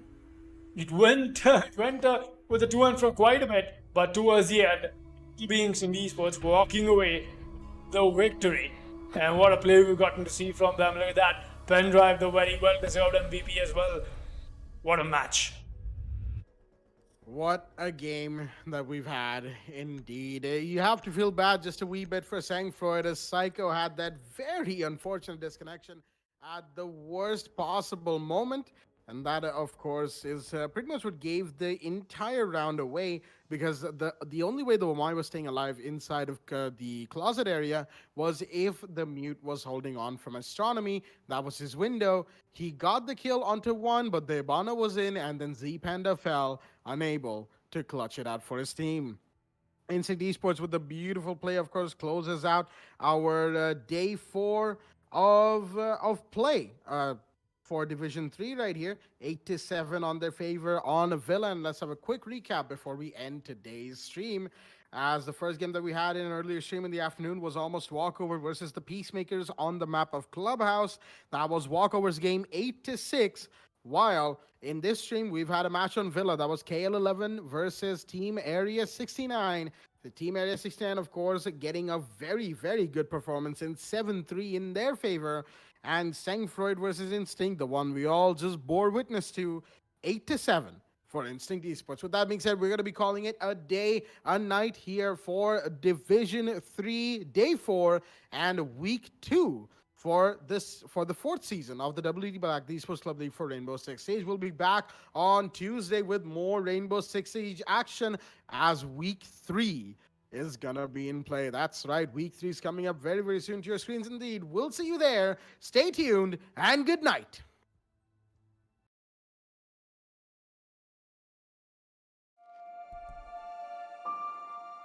The moment of creation is a form of magic, where an off becomes an on, a 0 becomes a 1, then another, and another, until, deep in the complexity, you discover order, speed, reliability, power. Experience the WD Black NVMe SSD.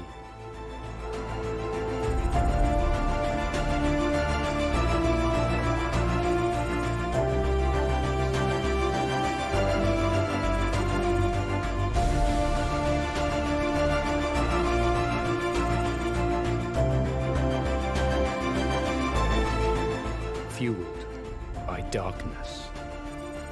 Level up to NVMe SSD performance.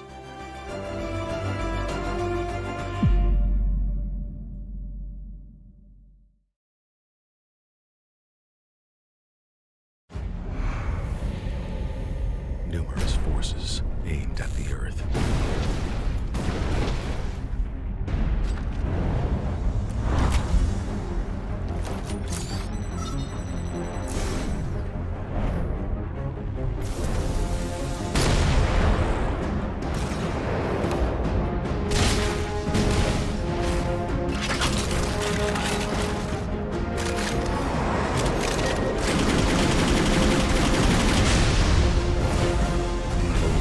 And injustice.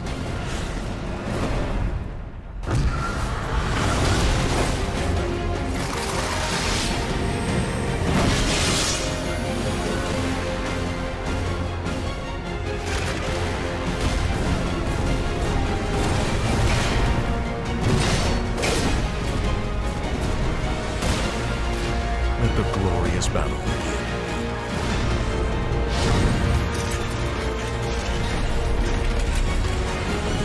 Geared up for victory. LG Ultra Gear Gaming Monitor.